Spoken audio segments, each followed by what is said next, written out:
Welcome to Emancipated Studio. Welcome my uncle, Uncle Stu, the old man on the block. Salute, salute, salute, salute. And the first super chat is Beautiful Lives El Guapo with the $20.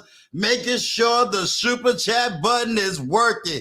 Yes, sir. Yes, sir. Yes, sir. Tonight, as you know, we got the exclusive interview tonight. So we are going to get, quote unquote, the housekeeping out the way. And in the words of TLA, I'm not going to long stroke you tonight. So we're going to get right to it. Let's welcome Vaughn, Big Bad Bull in the house, the one and only Beautiful Lives, and of course, Brown Eyes, Wally, Vaughn, and of course, Big Bad Bull is in the house. And I know I see some more because I seen the amazing M&G. And we also have, where it is, my girl, Miss Shonda Mays. And of course, Before the Billions, and Dr. Sherry Watts. I appreciate each and every single one of you. And like I said, we got another one. Sincere, all the way from my Nigerian brother. So, ladies and gentlemen, as I said, we're not going to long stroke this tonight. So I just need to say like this. When Chicago Rilla wanted to buy the Sears Towers, he called this man. And when Rita and Brown Eyes went all the way to Paris just to eat some breakfast, they called this man. So when I got the bill for that Paris trip, I had to call this man. So ladies and gentlemen, give it up for the one and only Anton Daniels. What's up, Wonk? What's going on? You are like the greatest introduction announcer that I've ever heard in my entire life, my friend. That's pretty good. Man, I appreciate you. Yeah, I appreciate you more, my friend. You know, I want to say this because I definitely want everybody to really understand. Brown Eyes and I really want to thank you and Rita, because everybody didn't know when I was sitting at 300 subs, didn't think nobody was looking at me. Yeah. You know, you're sitting low, you trying to put in the grind, you trying to put in the work. And then we had a serious tragedy that happened. Yep. You know, and I came in on your live. I definitely wasn't going to say nothing. And you stopped your live and you told everybody, hey, pray for Uncle Stu right now and his family. You never told nobody what we was going through, but you shut it down. And I got to say, I've never seen that ever before. You know what? Honestly, I consider you a friend. Like, I don't consider you a co-content creator. I don't consider you, somebody that, we just acquaintances. I don't consider you an associate. I don't even consider you just as having a relationship with you. Honestly, I consider you a friend. And that's why when you send me the message and you like, yo, Tom, anything, it don't matter whether we coming on a show. It don't matter if, you telling me that you're going through something or whatever. The first thing that I'm going to do is I'm going to take into consideration what my friends need from me. And that's how it is that we rock. We just going to rock all the way across the board. And I love you, bro. Genuinely, from the bottom of my heart. Like, even off camera, I've taken time, me and Rita together, we've taken time when we actually pray for you and your family and everything. So I consider you a friend, man. I don't play around at all. Much love. I want that to be known because, it felt good. You know what I'm saying? It felt good. Everybody don't really understand the difference between the personality and the person, and I got to know you and Rita as people, not as, the image and all these other things that everybody like to say, You know what? But it's so funny with the whole image thing.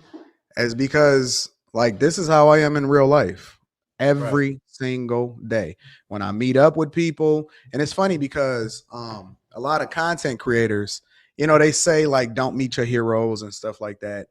And I've even said that like when I do my meetups and I fly city to city and I meet people and I kick it with people and people meet me in real life and they run into me, I'm the same. As a matter of fact, I probably turned down my eccentric personality and the way that I rock and all of that. I probably, you know, dumb it down a little bit online than I am in real life. So, you know, I sleep in my Rolexes.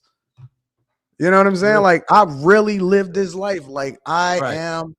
When I go to the Pistons game, I almost got throughout the other day because I'm a fan of the game. Like I am excited every single day to just wake up and do what it is that I do. Like life is so crazy. It's exciting. And it's just like an opportunity to just create a new path. And you literally creating history and you writing history because it'll never be done over again like that. So, you know, I'm on 10 100% of the time.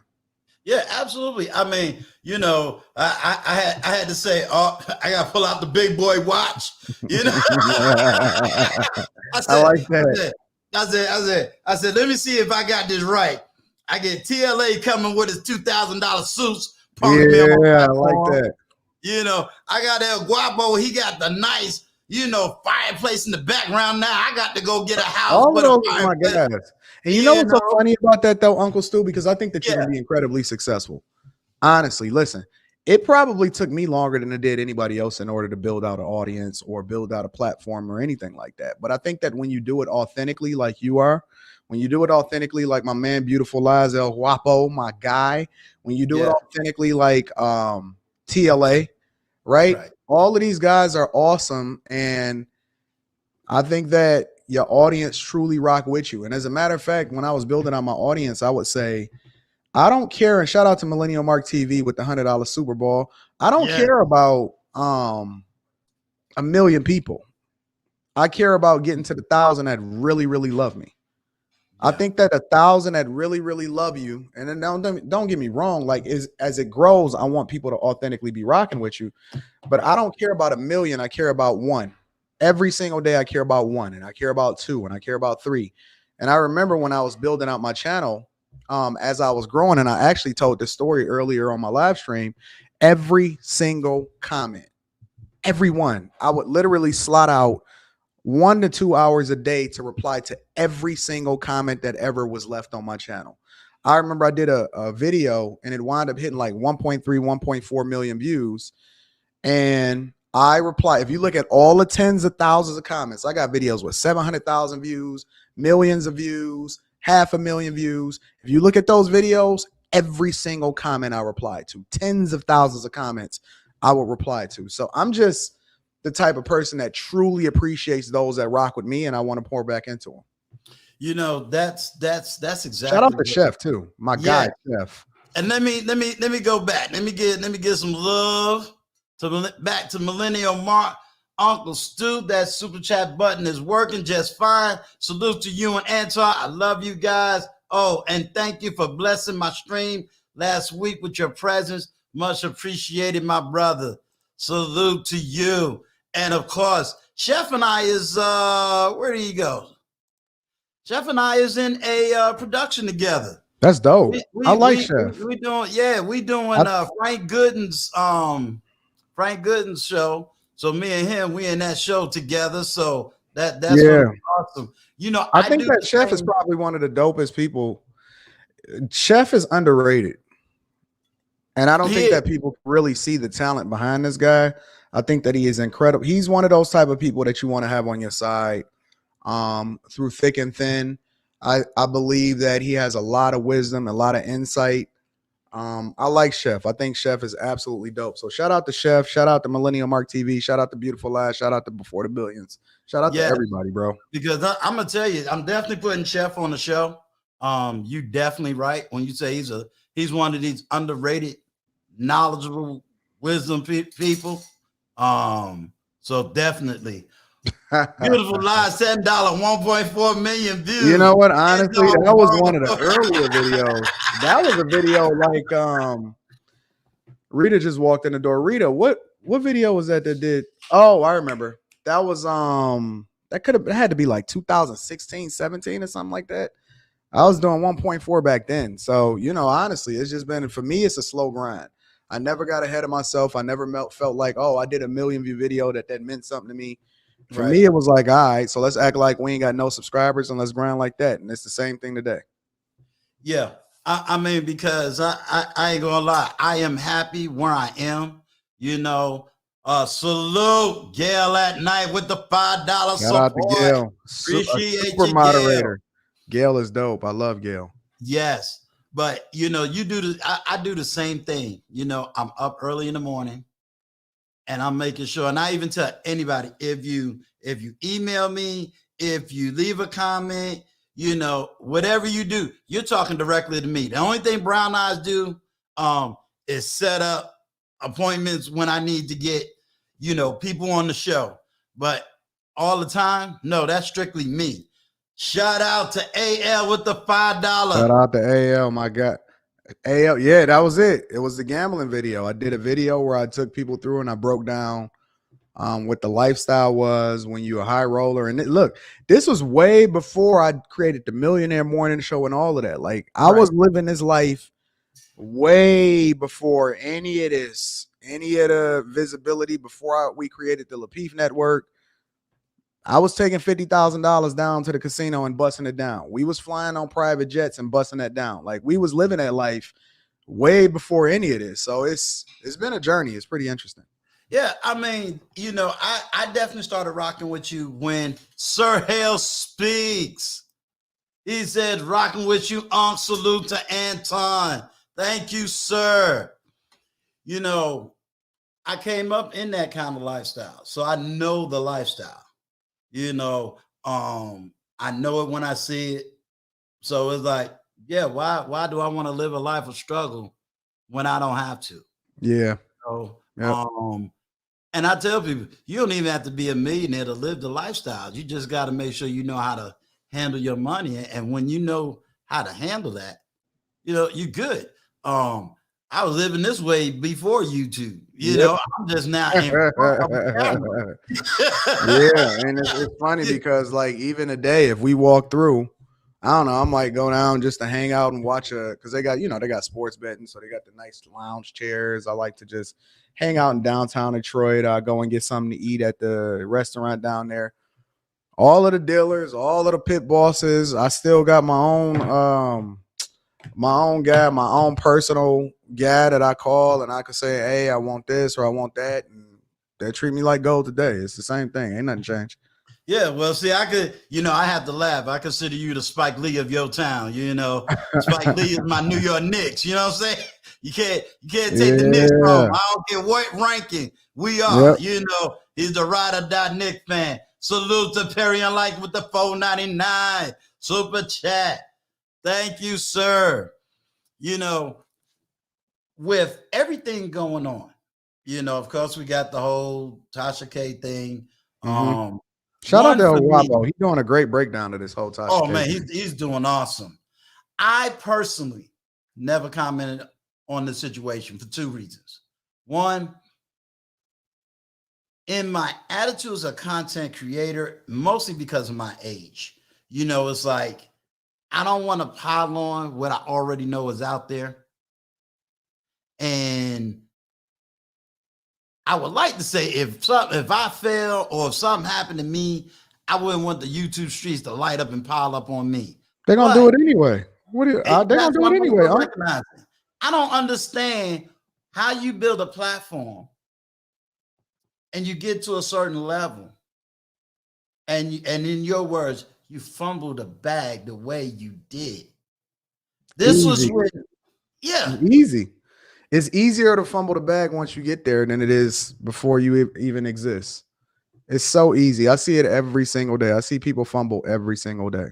But I think that she's made, honestly, if I'm being honest about the whole situation and just looking at it from an objective view, I think that I think that it's a great marketing opportunity that she's playing perfectly. As weird as that sounds. I believe that this level of visibility, listen, if you're spending $4 million on a marketing campaign, you couldn't get more coverage than this. Take the Fresh and Fit guys, for example, right? Right. Yeah, they took a little dip. They did like this, and then they went like that. So I don't think she's as stupid as we think she is. I think she got to this point for a reason, and I think it's very, very difficult to get 1 million subscribers.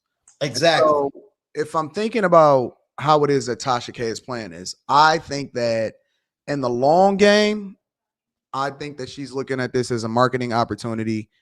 And regardless of what we're seeing right now and how crazy it looks, I think that long term she got a bigger play. You know, this goes back to something that El Guapo said, and right now I'm reevaluating his thoughts. And what he said was, he talked about power. You know, that you cannot simply give anybody power because people really don't understand power. You're right when I think about how she rose to the top. I mean, a dummy can't get 1 million subscribers, regardless of what we may think. You know, so in that regards, I took the approach of how someone knew how to tap into the market and utilize that market. You know, the difference between a content creator that's an educator and a content creator that's an indoctrinator. You know, and I think she did both masterfully. She educated on one side, but she indoctrinated enough people to keep her afloat. Correct. Oh, I think that listen, as long as she continues to create content, she'll generate revenue. As long as she continues, because listen, as content creators, we're not NBA players, thankfully. NBA players, and I'm not even talking about the top tier. I'm talking about NBA players in a general sense. They have a shelf life. That's it. Right. For us, as long as we continue to create content, and this is one of the things why I ask people, regardless, I don't care if you got 100 subscribers, I don't care if you got 100,000 subscribers, as long as you continue to create content and you authentically live within whatever space that you're living in, you'll continue to snowball that. You're not going to lose unless you dip to go back up. As long as you continue to work, content creators, we have a shelf life of forever. Right. As long as we continue to create content. So as long as she stay on air, people gonna tune in, she'll be fine. And it's not even about subscribers, believe it or not. A lot of people think, oh, subscribers matter. It doesn't. It's the last thing that probably matters. Subscribers, that's like rappers when they say, yeah, I got a record deal. It don't mean as much. It don't hit the same way. So, you know, the number is cute for everybody else. The thing that really matters is the content, the watch hours, the views, but even views, right? As a content creator, all views aren't created equal. You know, when certain people are creating content and they get advertisements on their videos, I can guarantee you that the advertisements that they're playing on their videos, depending on what it is that they're talking about, is not as lucrative as the ads that they plan on my videos. It's not. Explain that for people who may not understand that because I know what you're talking about in the sense of the analytics, because I got to read that every day. Are you talking about when you say, like, for people who don't understand content creation, the CPMs? Is that what you're referring to? Well, I'll put it like this. As far as content creation, I'm gonna give them the game. This is Uncle Stu, old man on the block, so we got to give the people the game, right? Right. The thing about it is that there's 100 different ways to skin a cat, right? A lot of people think, oh, I just want to get monetized. Oh, I just want to get my views up. Oh, I want to get my subscribers up, right? I don't care about that. I'm trying to keep you watching as long as possible, A. And B, I'm trying to create authentic content because I can take my content anywhere. And B, I'm going to make money off my content forever. So like, I'll give you an example, right? Okay. I've been in this for a long time, almost 9 years now. 9 years I've been creating content. And when I first got in the game, the only thing that I wanted to do was document my life. I wanted to give the game. I wanted to showcase and leave a blueprint so that people that came after me, whether it was my daughter, whether it was, you know, people in my lineage, whether it's people that looked me up and said Anton was dope, whatever my life came out to be, I wanted it to be documented. So I always wanted to live my life like an open book and rock out like that, right? So anything I was curious about, I did. I talked about my daughter. I talked about my issues. I talked about gambling. I talked about I was obsessed with architecture and I didn't like what was going on in Detroit at the time. So I started exploring and going through abandoned buildings like we always did. We did that off camera. So I decided to bring it on camera, some of the businesses that I opened up and all of that other type of stuff, right? And a lot of that content gets licensed today. I have deals and partnerships, which is why I got a team around me where my content gets licensed and I make more money off of licensing than I do on YouTube. And so it's so many different ways in which you can make money, right? Now we building out an entire network and we working and we putting it out there and we killing the game, right? We putting other content creators on. We have a vision as far as how it is that we move from a business perspective, which is why my channel was so valuable, right? On the Millionaire Morning Show, I teach people how to look at things from a business perspective versus starting a business. Anybody can start a channel. Very few people know how to cultivate. Very few people know how to market effectively. Very few people know how to build revenue. Very few people understand how to build a business. Anybody can start a business. Very few people know how to look at things from a business perspective. So bringing it back to content creation, right? Licensing. Well, I'm not going to dive into all of the Right. The point is that when you create content and you understand the business behind it, which is one of the reasons why you need people like me, I'm going to cultivate my content very differently to where a view for somebody else that's talking about a certain subject, right, is going to generate $1. Let's just use a number, right? Right. Let's say they're talking about whatever and it generate $1. A view for me is going to generate 25. So you're going to have to generate 25 times the views to make the type of money that I generate. Got you. That's what it really comes back down to. Got you. For those, because I'm always thinking business minded. I mean, I got to. For those that may not really understand what it means to have a hobby versus a business, because you got people that will start a hobby, put it as an LLC, and say I got a business. Can you explain the difference between business as a hobby and business as business? Most people start I got to give a shout out. I've been seeing his name out here. I didn't see him. Let me give a big shout out to Shannon Ross. That's my guy, Shannon. Salute. We love Shannon. Shout out to Shannon. I call him Shan, but you know how it is. But to answer your question, most people create hobbies. Most people just have a hobbies. Real talk. Like even when they start a business, most people are just starting a hobby. Either they starting a hobby or they creating another job for themselves. That's it. Right? And what most people don't understand is let me frame it like this. Most people need to go to work for somebody else. If you can get a corporate position that makes you a lot of money, go and do that. If you can get you a corporate position that's going to get you benefits, it's going to get you life insurance, it's going to, make sure that you can get some off days and, whatever, go and do that, because most people have no idea what it means to start a business. When you start a business, right, because it's 3 levels. It's working for somebody, which is, what most people do. Then it's starting a business, which is creating a job for yourself, meaning that you no longer have the safety net. You no longer have the comfortability. You can't show up when you want to. You can't do the minimum possible. You have to show up every single day. I don't care if you're sick. I don't care if your mama is crying. I don't care if your baby need diapers. Get the piss up, because you said you're going to be opening this business and you're going to have to show up every single day. Ain't no days off. And then it's the business mindset. Once you graduate into having a business mindset, you start to make money off of how it is that you think versus what it is that we're doing. Starting a business is just moving your hands. Having a business perspective may include moving your hands, but more importantly, what it is making the most informed decisions that's going to give you a return on your money. It's people that's millionaires that I coached that has never opened up a business in their life, all because they were intentional when they put their money in the right place. When we talking to these women, right, and they say, I want a high value man, they framing it wrong. Because they saying, I want a 6-figure man. They saying, I want a man that make $100,000 or more. I want a man that make 120. I want a man that make $150,000. You can look up any consensus or any statistic, and they'll tell you that the majority of millennials that make over $100,000 is living paycheck to paycheck. It does not mean that you have a higher quality of life.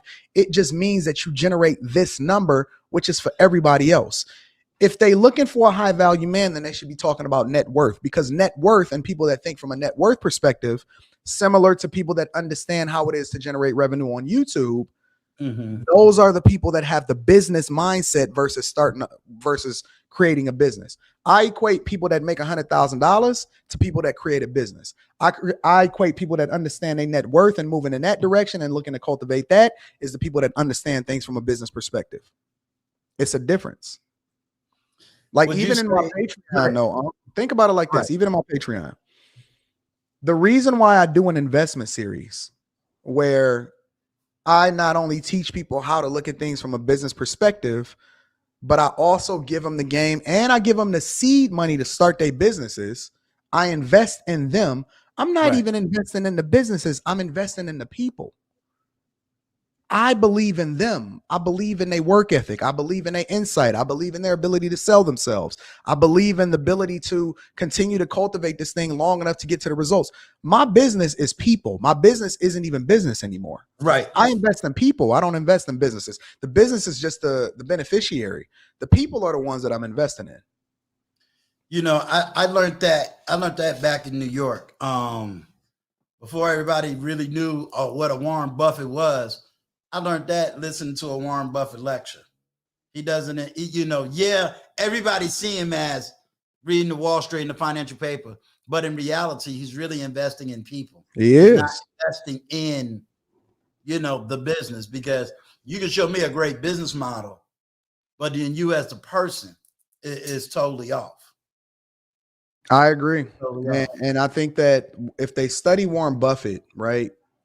Warren Buffett never really starts businesses. No. He does not start businesses. He invests in companies and people that he knows or he sees a return on investment and he understands the fundamentals of whatever it is that they're doing. He don't even invest in whatever the popular thing is. He has to understand it before he invests in it. It's a completely different mindset from having a business perspective versus just opening up a business. Have you ever read his son's book? No, what was the name of his son's book? Peter Buffett. I got it around here because that's my next book that I'm reading next week. You're going to have to send me to that so I can drop it in my Discord for the people. Yeah, definitely. Because Peter Buffett's son really explains life behind the scenes of the wealthy. And I can relate to that. From the struggle to understanding family. Because everybody don't understand that. If you go back, salute. Oh, snap. Uncle Stu got the button now. Let's support as best as we can so he can keep up great content, information, love, and showing comment. Shout out to Shan. Thank you, sir. I didn't get that big, and the bombs going off. They got the hook up. I'm still a baby in this thing, But one of the things that I like about his book, and I'm gonna definitely make sure you get it, is he really explains life behind, living. Why his dad said, hey, when I pass away, you get no money, because everybody needs their own identity. A lot of people don't understand. They talk about, oh yeah, I want the high value man. I want this family. and I'm going, do you really understand what that entails? Do you really understand how kids are affected? Do you really understand the wife? Do you really understand all of that? And I don't think everybody really do. It's so funny. I break down. We talk about legacy a lot. I hear a lot of people talk about legacy. I hear a lot of people talk about generational wealth. Then if it's so important, then why isn't Warren Buffett leaving his kids anything? If it's so important, then how come Bill Gates has pledged to leave the overwhelming majority of his wealth, at least 99%, they pledge to give it all away? Not to their family, but they pledge to get rid of it and give it all away. If generational wealth is so important, then how come the richest people on earth is looking to get rid of it? That's because they're reading the book of Solomon. What didn't Solomon say? He made all of this money only for the kids to squander away. Because if you don't respect how money is created, invested, you're gonna waste it because you don't have no respect for it. Which is why I tell a lot of guys, stop coddling your sons. Stop looking to build wealth so that you can pass it on to your sons and things like that. Now, if they just so happen to be a beneficiary as far as you assisting them, then that's one thing. But building it so that they can fumble it, the 80% of millionaires is new millionaires. Right. They got it out the mud. They had to work it off. They had to actually get to the bag. They had to understand the importance of the humility and working and getting through the path so that the character, along with the humility, along with the riches and the resources, go along with it. Because money does not make you a better person. It makes you more of what you already are. Money is just a tool. Right. That's all it is. It's a tool. It makes us comfortable. It solves for certain problems, but it does not make you it does not make you more of anything except for what you already are. And that's why when we see certain people, and I brought certain people to light, right? When we see certain people and they operate, it's a difference between how it is that I pour into people and versus what other people are using their resources for, right? It was a content creator that I had went off on because he was using his resources in order to enable him to be more of a predator, in my opinion. Right. You know what I'm saying? So, you got to be careful with that. And you got to be careful about when you have money and you work very hard, we don't truly understand what generational wealth means. Nobody cares. Somebody tell me what Martin Luther King's kids is doing. Somebody help me to understand how the two sons fighting. Yeah, somebody help me to understand how Malcolm X's legacy is being carried through his kids. I'm curious. Right. Yeah. Patreon Army represent. They in the building. Shout them out. Yeah, I love my people. And just to let everybody know, we're going to be having a Patreon. It's going to be starting February 1st. So, I didn't want to do the Patreon this month because I didn't want to double charge. My integrity means a lot to me. So our Patreon be getting started in February. I would rather my kids actually understand and work hard for it. I'm not leaving. My money is for me. Right. Me and my wife work for this. I worked for me. It's not, I'm not working to leave my daughter. Listen, I'm giving her everything she needs in order to be successful. As a matter of fact, she should be incredibly thankful because I'm sending her to the best schools and I'm giving her the opportunities that she wouldn't normally have when I grew up. That's all you get. On the other side, you get this humility, you get this love, you get this hard work, you get the lessons that go along with it. But my money is for me. It's not for anybody else but for me. That's it. Yeah, I could totally understand it because I come from wealth. I seen it. I know what it's like. I don't watch my friends fumble as soon as they had the opportunity. I don't watch them go to Ivy League schools and lose it all. So I've seen it. I know what that life is like. Let's say someone wanted to really understand that shift, starting a business and a business mindset. I see a lot of people online, all they want to do is read a bunch of books and then act like they know what they're doing. They want to go to school. They want to pick up one Wall Street Journal. They want to take a couple of your talking points and they want to run with it. And then I try not to call people out, but it's like, dude, you're not who you claiming to be. Mm-hmm. How do you get people to understand when they're really looking at a real business leader versus just somebody who picked up a book and trying to use business talking points? I think that the books are supplemental. They like added on to it, but I think that the thing that you have to do is you just got to actually go out and do something. The one thing that I got from, and I think it was from Robert Kiyosaki, I read it in his book, we call it minding your business, right? Okay. And the reason why I show receipts, the reason why I show my brokerage account, the reason why I show you what trades that I'm making is because if it's good enough for me, or if it's good enough for me to advise you of it, it's also good enough for me to invest in it. The reason why I invest in people is because I want to show people, yo, it's not just about giving the game, but let me expose you to it. Listen, I know the majority statistically, right? With me and my assistants, you have a much better chance to be successful as an entrepreneur, right? But I know that when I give out this money, that there's going to be a segment of people that they're going to fumble the bag. Right. They're going to fumble the bag. They're going to not be successful. And that's fine. Right? I want you to fail forward. It's not about always being successful. It's about, but the goal in order to understand business is to actually go through it. Whether you're successful, whether you fail, it's to continue to go through it. And the interesting thing about it is the stuff that I know from a business perspective, they can't teach you in business school. They don't know. Right. It ain't no textbook that help you to understand the 8 things that you need to look for when you understand and trying to invest in a company, right? It's not just about starting a brick and mortar store or e-commerce or whatever. Yeah, that's cool too. But if somebody was to come to me and they said, Anton, I want you to invest in my car wash, I'm going to vet them the same way that I would vet a company that I would invest in on the stock market. I want to know what the leadership is. I want to know where the location is. I want to understand how much you're going to be paying your people. And are you solving for the great resignation in which there's less people to work and more people don't want to actually go into any job? I want to know what the return on my investment is, right? I want to know how much the equipment is going to cost.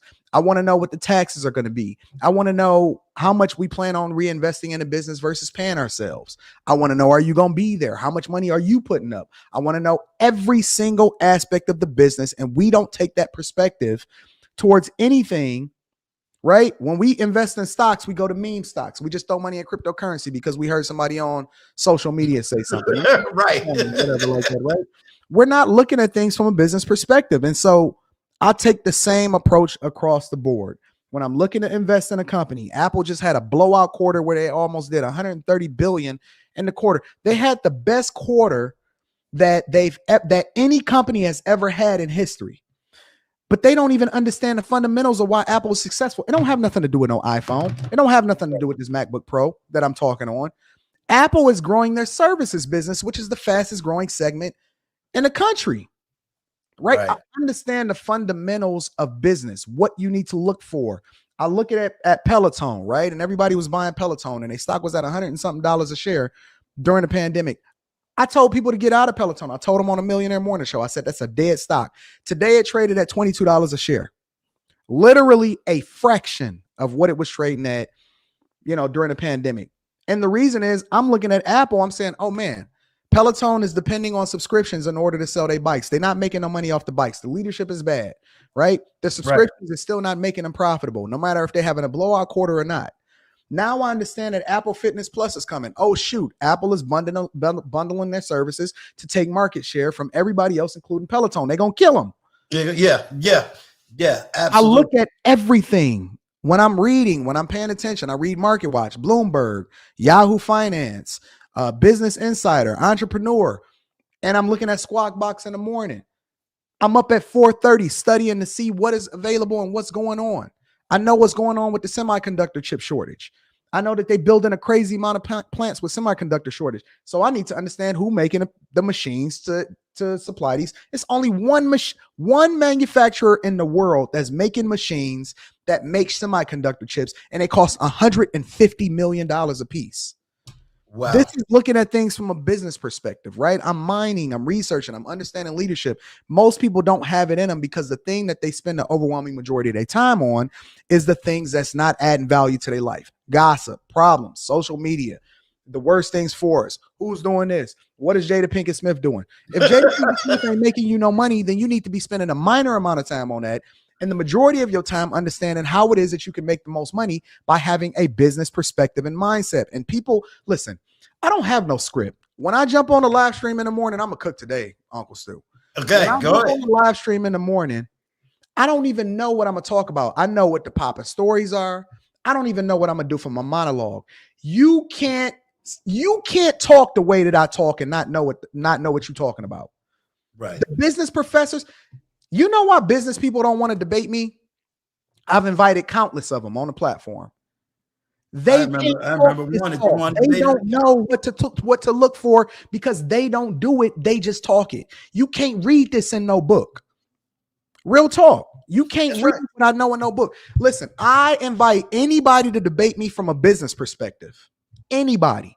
They not built like that. You can't talk the way I talk. I will compare portfolios all day long. When I took people through my rental properties, when I broke down in my Patreon exactly what I look for and how it is that I make money on my rental properties. When I took people, I even put that on a regular YouTube. I took them through one of my rental properties and I showed them the type of tenants that I bring in, how I vet people, how I've never had a tenant move out, right? Right.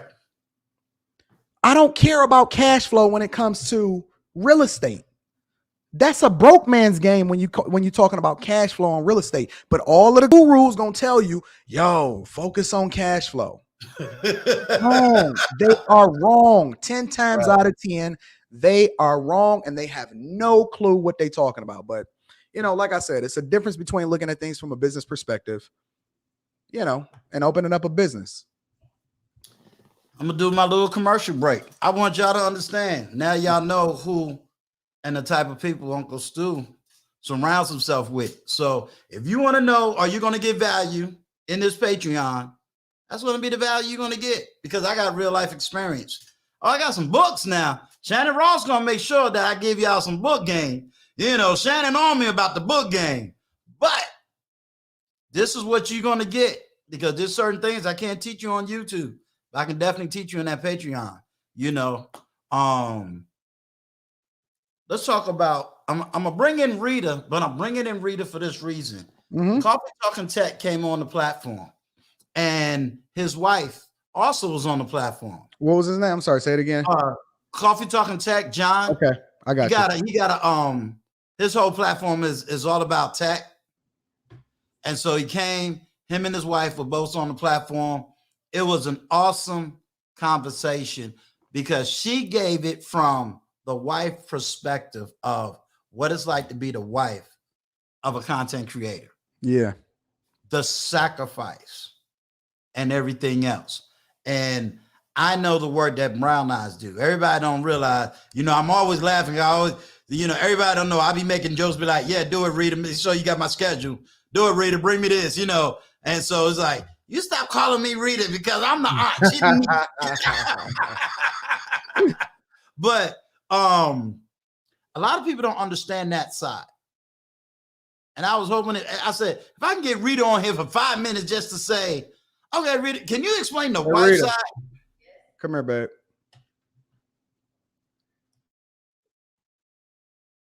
Go ahead. What was the question? Okay, Rita, what's up, Rita?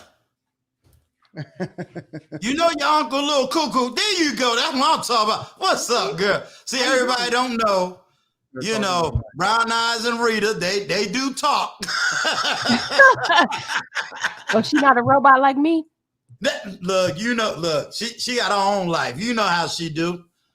What I wanted to ask you is being the wife of a content creator, because now, lately, you have become in front of that camera versus being behind. And so many women, in my opinion, in my view, they really don't understand being the wife of someone who is in business. So can you speak to that? Like, is that a misnomer narrative, or have you ever been able to really speak to what is it like, not necessarily just with Anton, but just in general, being a wife like that and what you go through as a wife? I mean, overall, it's not like bad, but I mean, it's busy. It's a lot. Like, he's always working. He's always on camera, always in front of the camera. He's always recording a video. He's always on the phone in a meeting.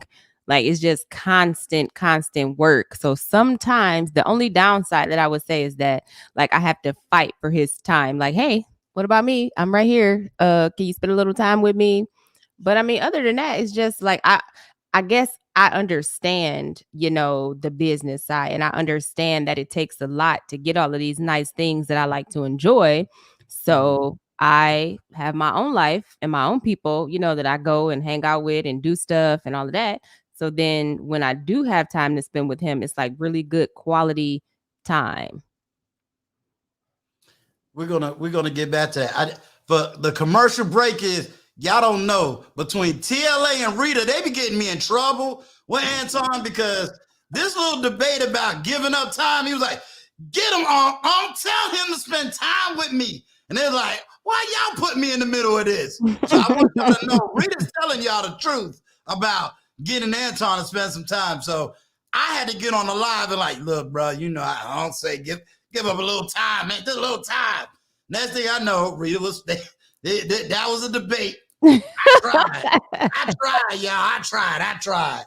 But I like that aspect of dealing with time because you got these guys that really believe in their own mind. They could just go out here and do all this work to make all this money, but they really don't understand also spending that quality of time with the one you with. Mm-hmm. Can you really speak to that? To give some of these guys this balloon image of that life. So I think that a lot of people feel like quality time has to be like y'all going out and doing something. Like that's not always what we do. Sometimes it could be, we both sitting here at the desk and we both working, and he'll just stop me and be like, hey, let's have a conversation. How's your day going? Tell me what you're thinking. And, while he's saying that, he might grab my hand and hold my hand or something and be like, hey, tell me how you doing. Tell me what you're thinking. Tell me how you feel. So to me, that's quality time. Or, we might sit down and watch a movie. It's not always going out to eat or going out to dinner. Or a lot of times if we're in the car, driving somewhere, he'll, say, hey, let's talk about this, or, the same thing. Tell me what you're thinking. How's your day? Whatever. Like that's quality time. It don't have to be, spending a lot of money, going out to restaurants and dinner. Cause I feel like a lot of times when you at the restaurant, that's still not quality time because you're eating. So you don't have quality time for me is like really spending time, like cuddling, holding, talking. That's what I like. So, I guess maybe it would depend on the person that you're with and what they would consider to be quality time. So now I'm gonna say this is my jokingly way. So you mean you ain't just the chick that just goes to the kitchen, get the sandwich, and just shut up and sit on the couch, and you ain't that kind of woman? Come on now. I was told that's the type every man needs. So that's not you, Rita. No. No. I do all of that stuff, but there's more to me than that. Shout out to JB with the $50 super chat. And then I don't know if you heard when I was speaking to Antoine about Coffee Talking Tech's wife was up here.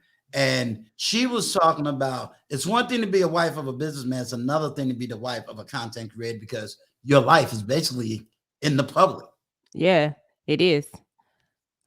I'm quite sure when y'all got married, this was not the life you thought you was going to live. It absolutely was not. So how is that life? How did you adjust to that? Excuse me.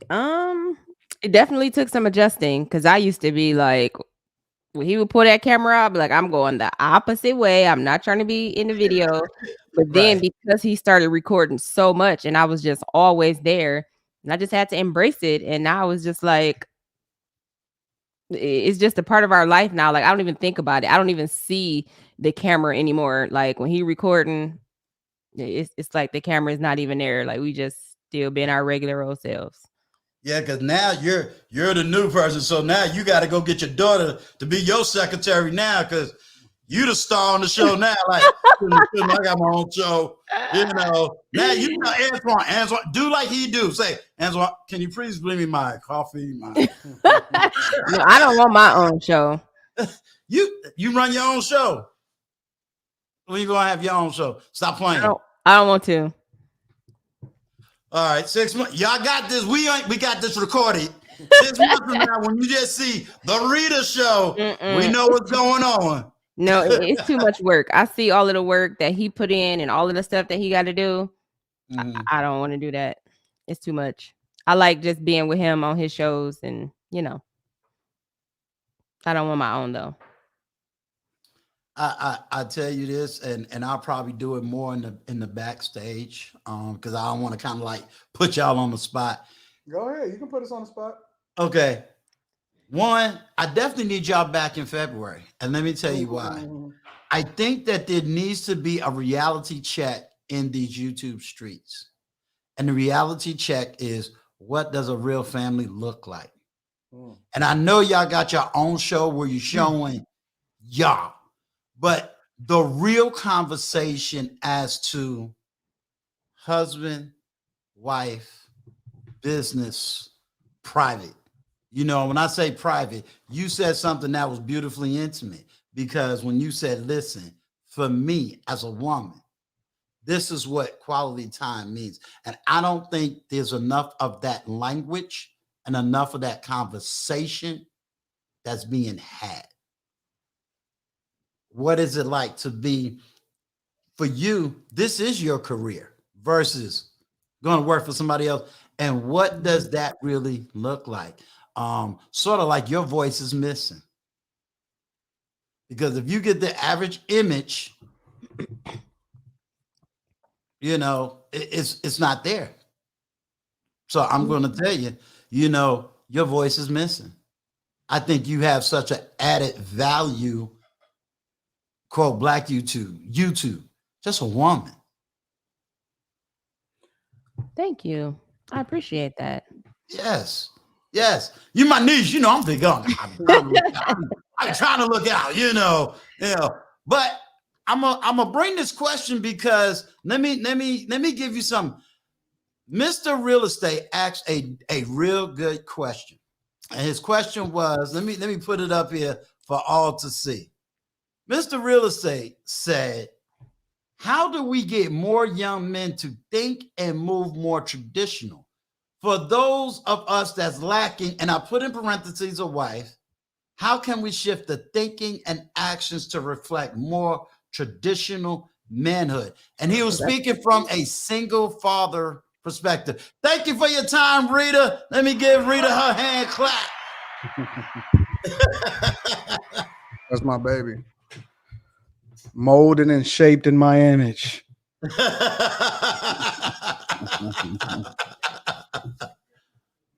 But, Mr. Real Estate was asking because it was really longer, and I just kind of summed it up, but I didn't want to take away the meat of his question, which was, he was coming from the perspective of, hey, I'm a single father, and what would you say to men who did not start off like you?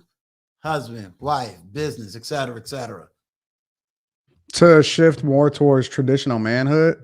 Yeah, that traditional manhood mind thinking, if you will. And if Mr. Real Estate is here, I would definitely pull him up just in case I'm not acting the way he was even thinking. I think that the important thing is that guys need to work on themselves and get themselves together before they even start thinking about women. Before you ever even see, the thing about it is that I never, ever chased women, ever. I understood that women came with it, right? Everything that I do is biblically rooted, right? Even when it comes down to how it is that I operate, I never focus on a small thing. I always focus on the overall picture, understanding that the bigger thing, that the small things come with it. Seek ye first the kingdom of God and his righteousness, and everything will be added unto you. I don't have to chase women. I know that if I'm doing what it is that I need to do, then the right women will attract themselves to me. And then all it is that I got to do is pick the right one. Right. So when it comes to being traditional in a sense is becoming the man that you would want your son to be, or you would want your daughter to marry. That's really what it comes down to. Take a list, literally take a pen and paper, get your iPhone, get a whiteboard. I don't care what it is that you need to do. Get a whiteboard, write down the things and all of the qualities that you would take yourself out of it. If you have a daughter, if you had a daughter, if you have a son, if you had a son, write down the things that you would want to see in the man that came through that door to marry your daughter. That is the man that you are supposed to become. You want him to get a lot of money? Work on that. If you want him to have great character, work on that. If you want him to be spiritual, work on that. All of those things that you would want your daughter to marry is the thing that you need to be. That's how you become more of a traditional man. Because the game is the same. It doesn't change. I don't care if it's 2022 or if it's 2032 or it's 3022.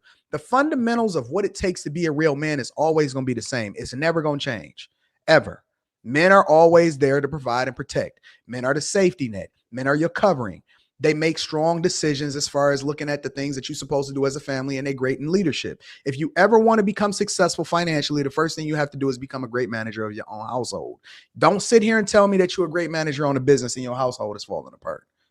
That's trash. It does not make sense. So the fundamentals of becoming a great man all start with looking inward, looking in the mirror, doing the work on that person instead of looking out the window and saying, how come ain't nobody getting on my team? Because whenever I'm trying to figure out what's wrong with something or how something went bad, the first thing I do is look in the mirror. And so I think that becoming a traditional man starts with how it is that you operate. I don't spend the overwhelming majority of my time worrying about Rita. I just make the most of the time that I have with her when I get with her. I wake up at 4:30 in the morning every single day. Structure, discipline. I don't look left. I don't look right. I'm 100% focused on what it is that I need to take care of every single day. 4:30 to 5.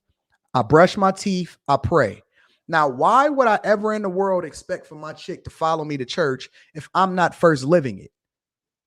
I'm the one that start with prayer in the morning. I'm not looking for her to take me to church. I'm the person that's praying.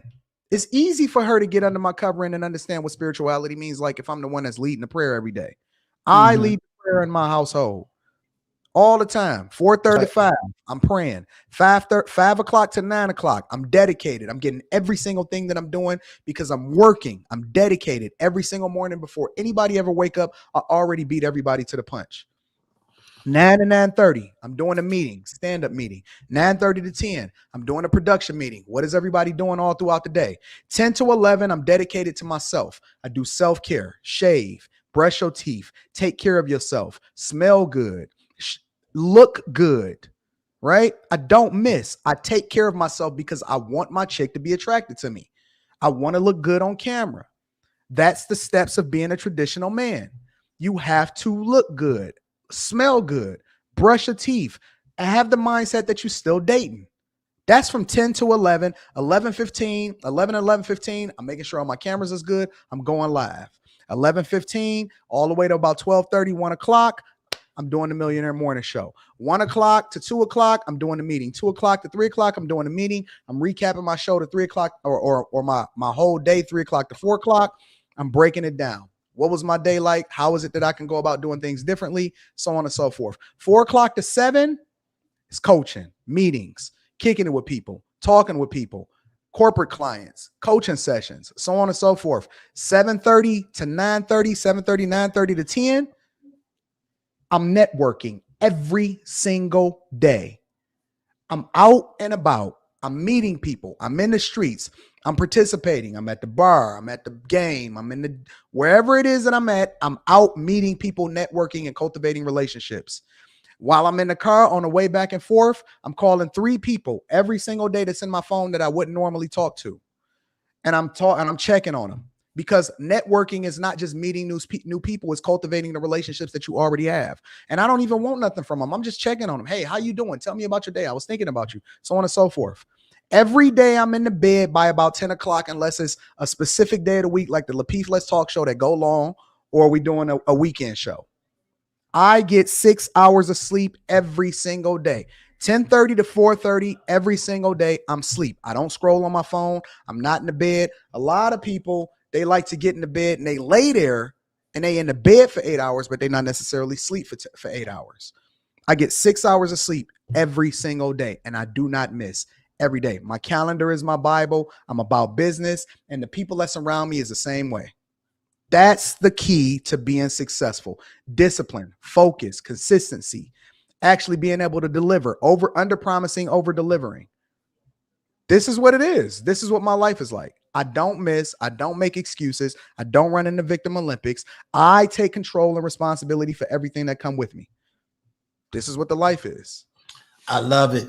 I love it. I love it. I hope everybody catching the jewels, but if they don't catch it, I got it, and I got to record it, and I'm putting in the work. Yeah. And I'm putting in the work. And, I had to emphasize that 3 times. And I'm putting in the work. I'm going to say this. I'm going to say between you and the lead. Now, I'm going to tell you how contradictory the lead is. Lee gave me this beautiful knowledge of wisdom. Uncle Stu, this is who you are. This is how people see you. This is what you got to work on. Mm-hmm. Don't be getting into no YouTube beefs, Uncle Stu. Don't do it. Don't do it. But then guess what he do? Puts me smack dead in the middle of a YouTube beef. Really? I didn't know that. So let me tell you the YouTube beef got me in. I gotta go there. Shout out to the lead. He wants me to convince you in this luck over faith and the fact you don't believe in luck. I don't. Lee better show up, and he's supposed to be my lawyer. He's supposed to be the man, but he Shout got out me to in the middle. lead. That's my guy too. So I'm supposed to convince you about luck. So talk to me about I have a scripture, but talk to me about luck. Listening. Well, no. I don't believe in luck. I don't believe that.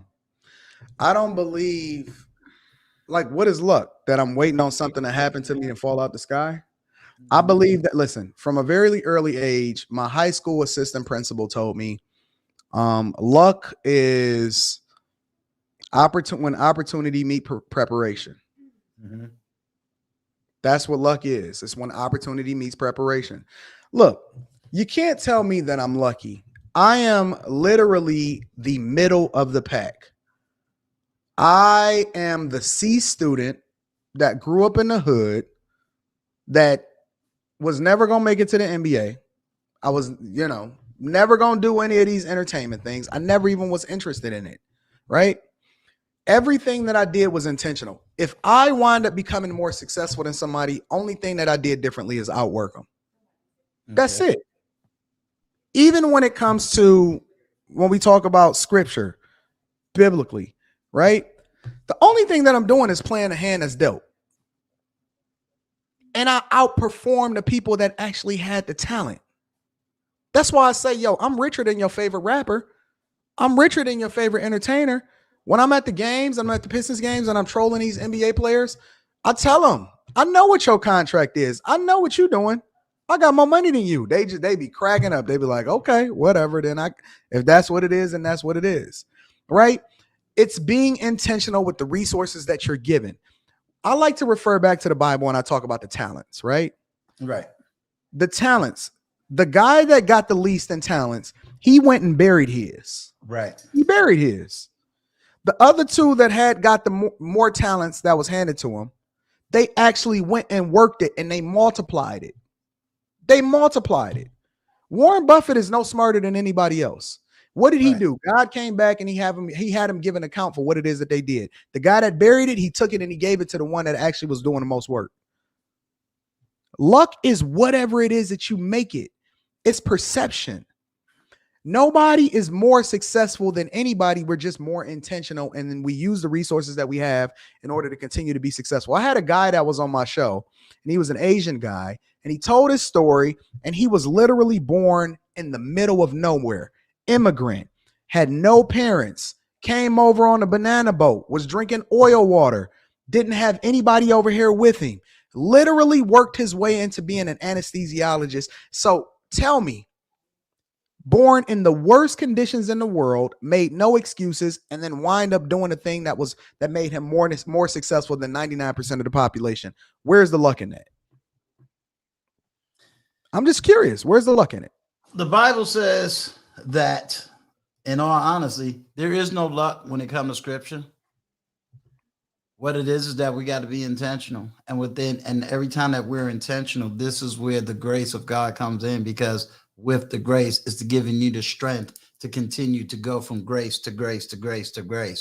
So, and I'm going to say everybody that knows how to get to Anton, who I have sent out a link to, go ahead and hit those links. And if TLA show up and he don't get me out of this, I'm going to have to get on his show. Be like, look, I'm punking you, TLA. It's a New York thing. You know what the interesting thing is about it all? We got to get him. I got to get him. I'm like, you put me in the middle of this. Listen, you know the interesting thing about it is that I'm a chess player. I've been playing chess since I was like, I don't know, 8 or 9 years old. And I play competitively. I play pretty regularly. I used to go out and play at chess clubs and all of that, and I was ranked and everything, right? What chess taught me is that it was a reflection of life. And I'm always trying to think 15, 20 moves ahead of the next person, right? So with that being said, it's funny. I'll take a simple example, right? Okay. I'm a season ticket holder. I sit on the floor. Total, I spend about $80,000 right now, and I'm looking to upgrade to about $120,000 a year on my floor seats, right? Right. That's intentional. It's intentional in a lot of ways, not just because I love basketball, not just because I want to be out there. My goal, and it's starting to manifest itself, and I told Rita that this was going to happen way before I got out there. My goal is to eventually get kicked out of a Pistons game.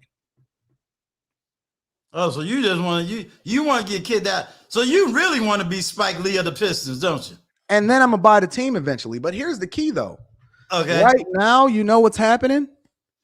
People are literally talking about me on platforms that I never had any visibility on. Why? Because I'm more visible at a Pistons game. Every single thing I do, me and Boogie is going back and forth, arguing. Me and Kevin Durant was going back and forth, arguing. Every single thing that's done, it's intentional. And even the things that aren't intentional, you turn it into something that you can capitalize off of, which creates more visibility, and it's going to be the thing that continues to propel you to be successful. So me and Boogie getting into it on the sidelines, courtside, is not a mistake.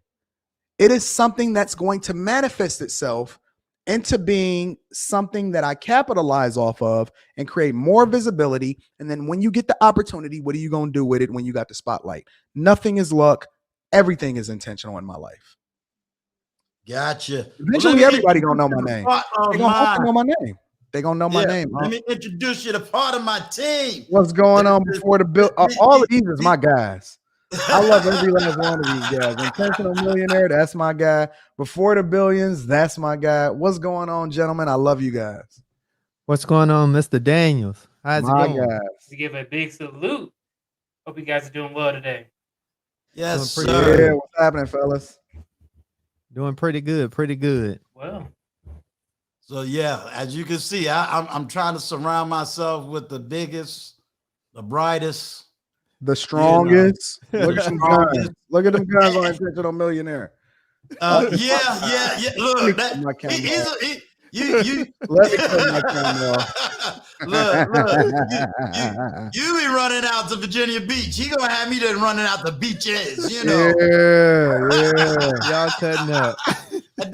And then before the Billions punked me because he got a picture where he done ran a marathon. I'm like, see, why y'all gotta play me like that? Yeah. What's going on, gentlemen? These are my guys. I love these guys. What's going on? So, Y'all, Anton, I just got a quick question for you, but as always, I appreciate you. You know, you're always dropping the jewels. But for me, it's because I don't want to take too much of your time because I know you're a busy person. So, but when it comes to, men specifically, what's one of the things that we can do as a community to teach ICAR? And I say iCard, which is a replacement for iPhone. I heard this from another guy that was on Sir Hale Speaks panel, and he talked about iCard, and I really loved it, and it was great because iCard stands for men with integrity, C stands for men with character, A stands for being accountable, and R stands for responsibility. So what are some of the things, because I think some of those things is something that you just either you have or you don't, but you can make it better over time.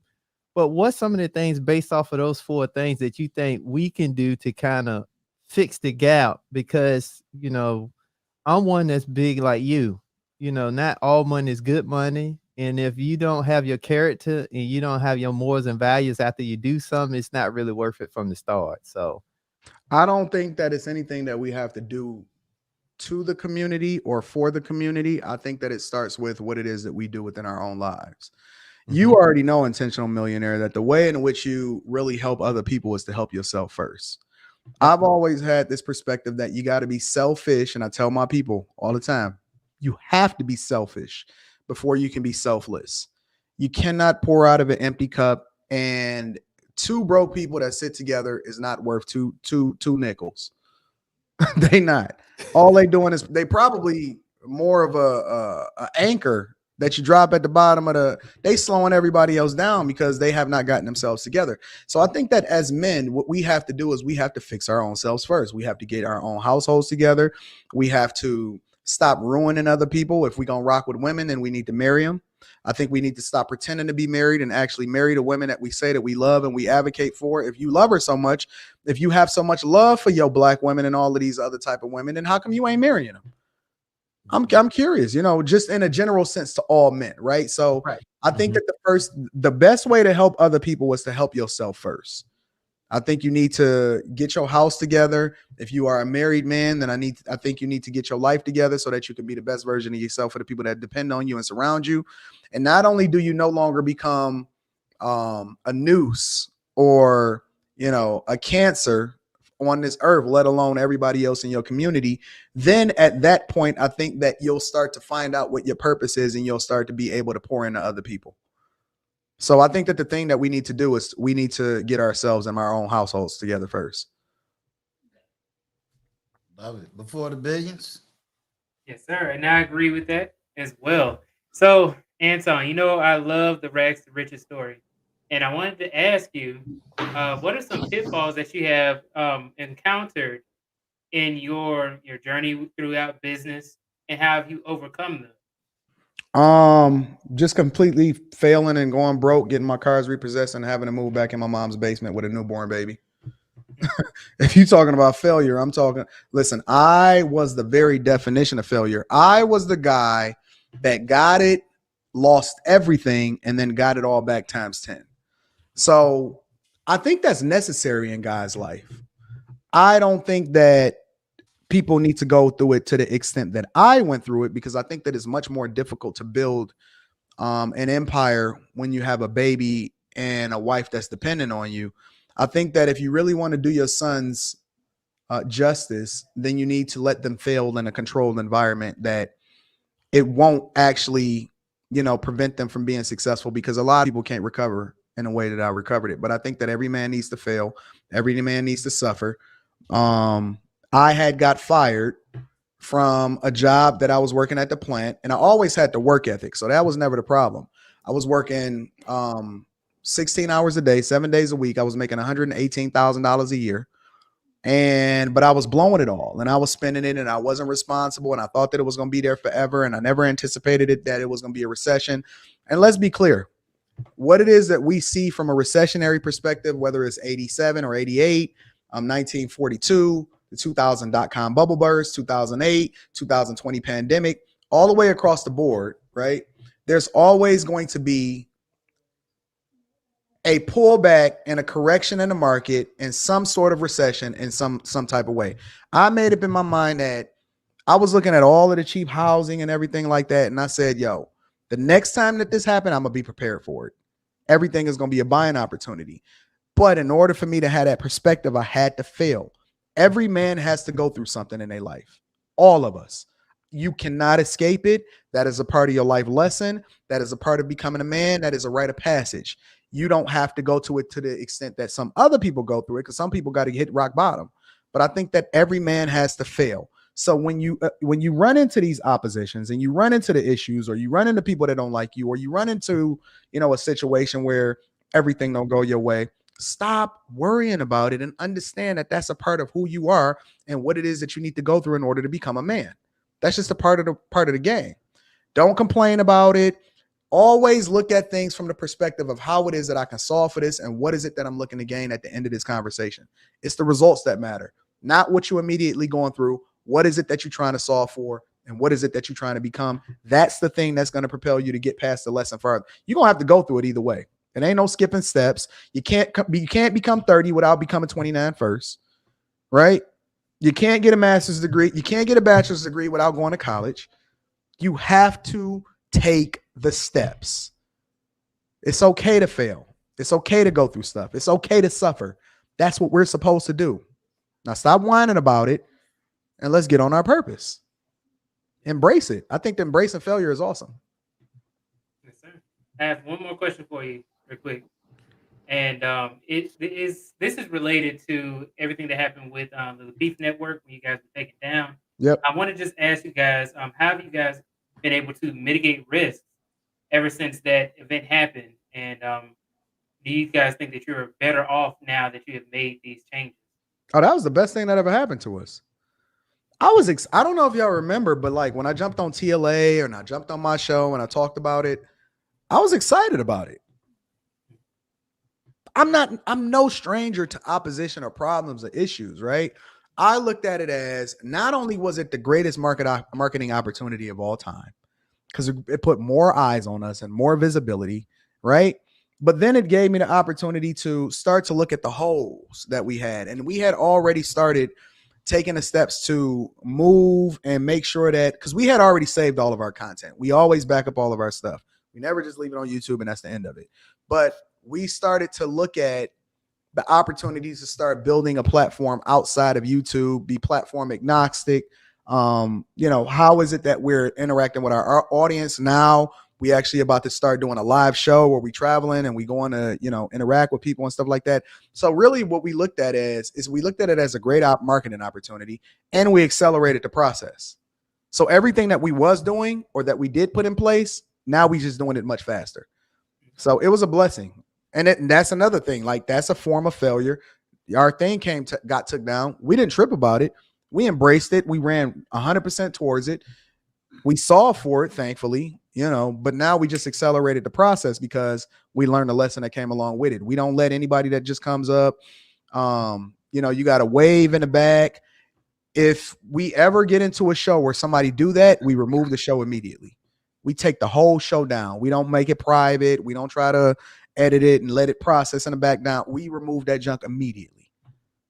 We had another incident where we was debating. Oh, that was kind of iffy, what was shown on the camera. Nobody didn't troll us, but it was a lapse in judgment from somebody that was on the panel, and we're not even gonna mention it. We removed the show immediately. So in that situation, what you're saying is, from a content creator's perspective, let's say I got a panel. I'm gonna throw Perry Unlikely under the bus for 5 seconds. And we gotta watch him because he get his cars taken every now and again. Shout out to Perry Unlikely. That's my guy. But say he does something. So the advisory is shut the live stream down. Yep, immediately. Don't try to edit and nothing out of it. So I doubt. Usually, what StreamYard are doing, a lot of other platforms do. I don't use StreamYard for my personal one. The only time I use StreamYard is when I'm out of town. Okay. But usually most platforms will say whatever the video is. I get it. I remove it immediately. I shut the live stream down and I remove it immediately. Now, what you can do is you can re-upload whatever it is that you can edit it out and re-upload it or whatever, but I shut it down immediately. Okay.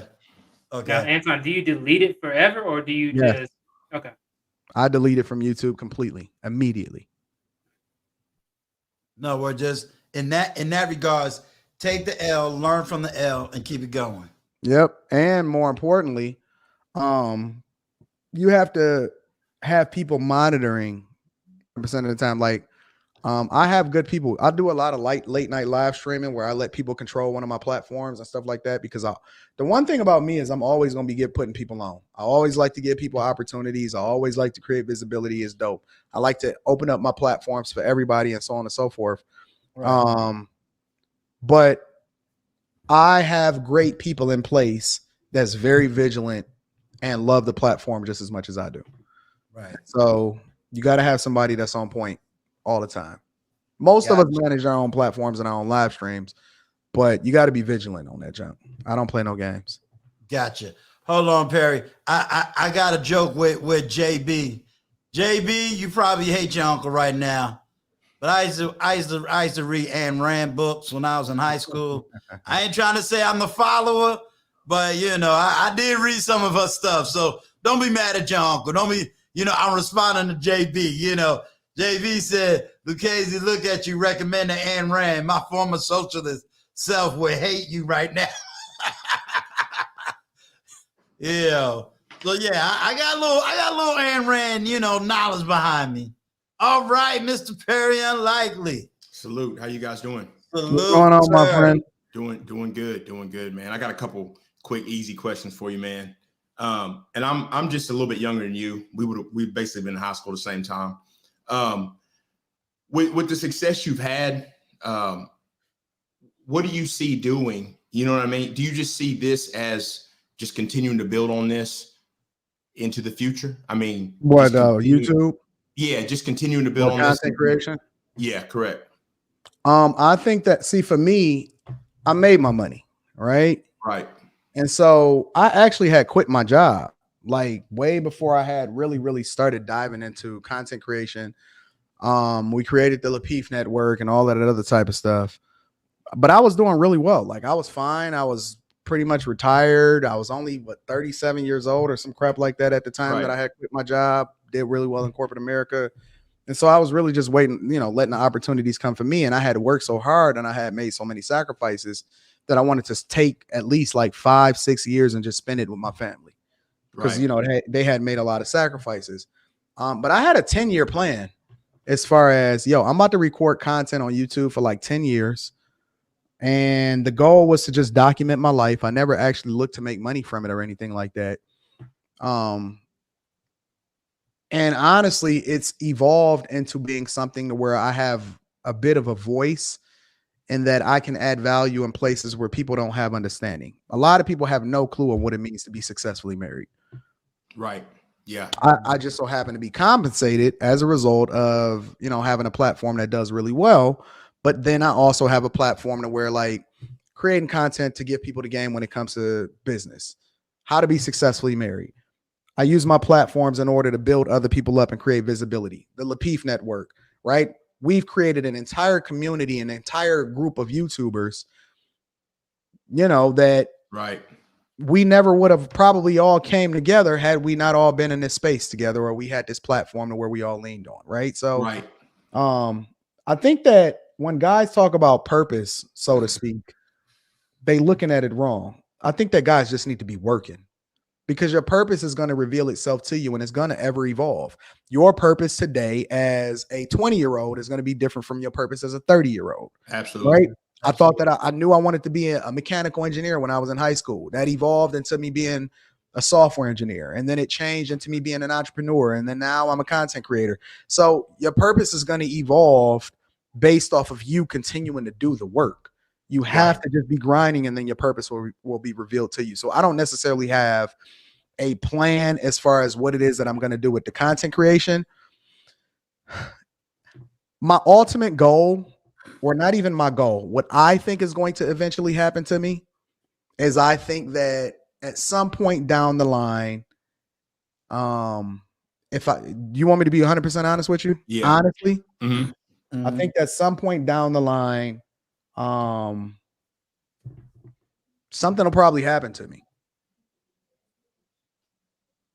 I think that as I continue to grow and as I continue to become more brazen with what it is that I say and what it is that I expose, it's going to make people and the powers that be uncomfortable because you can't put a muzzle on me. And I think that at some point, something will probably happen to me to where,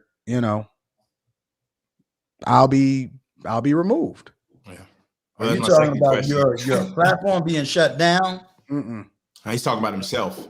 Okay. That was my second question, actually, was that, as you become more, as you move more people just, whether it's jealousy or, you know how it is, the more exposure you get, just maneuvering through that. And I got to be honest, I don't really know anybody who really seems to be as comfortable at it, as you, especially with the amount of trolls there are. I mean, I see other channels where they move like that, but certain channels, they don't got to worry about stuff like that. But, there's definitely trolls and haters, and it's only going to get worse. So, I mean, that just comes with the game. We cool with that.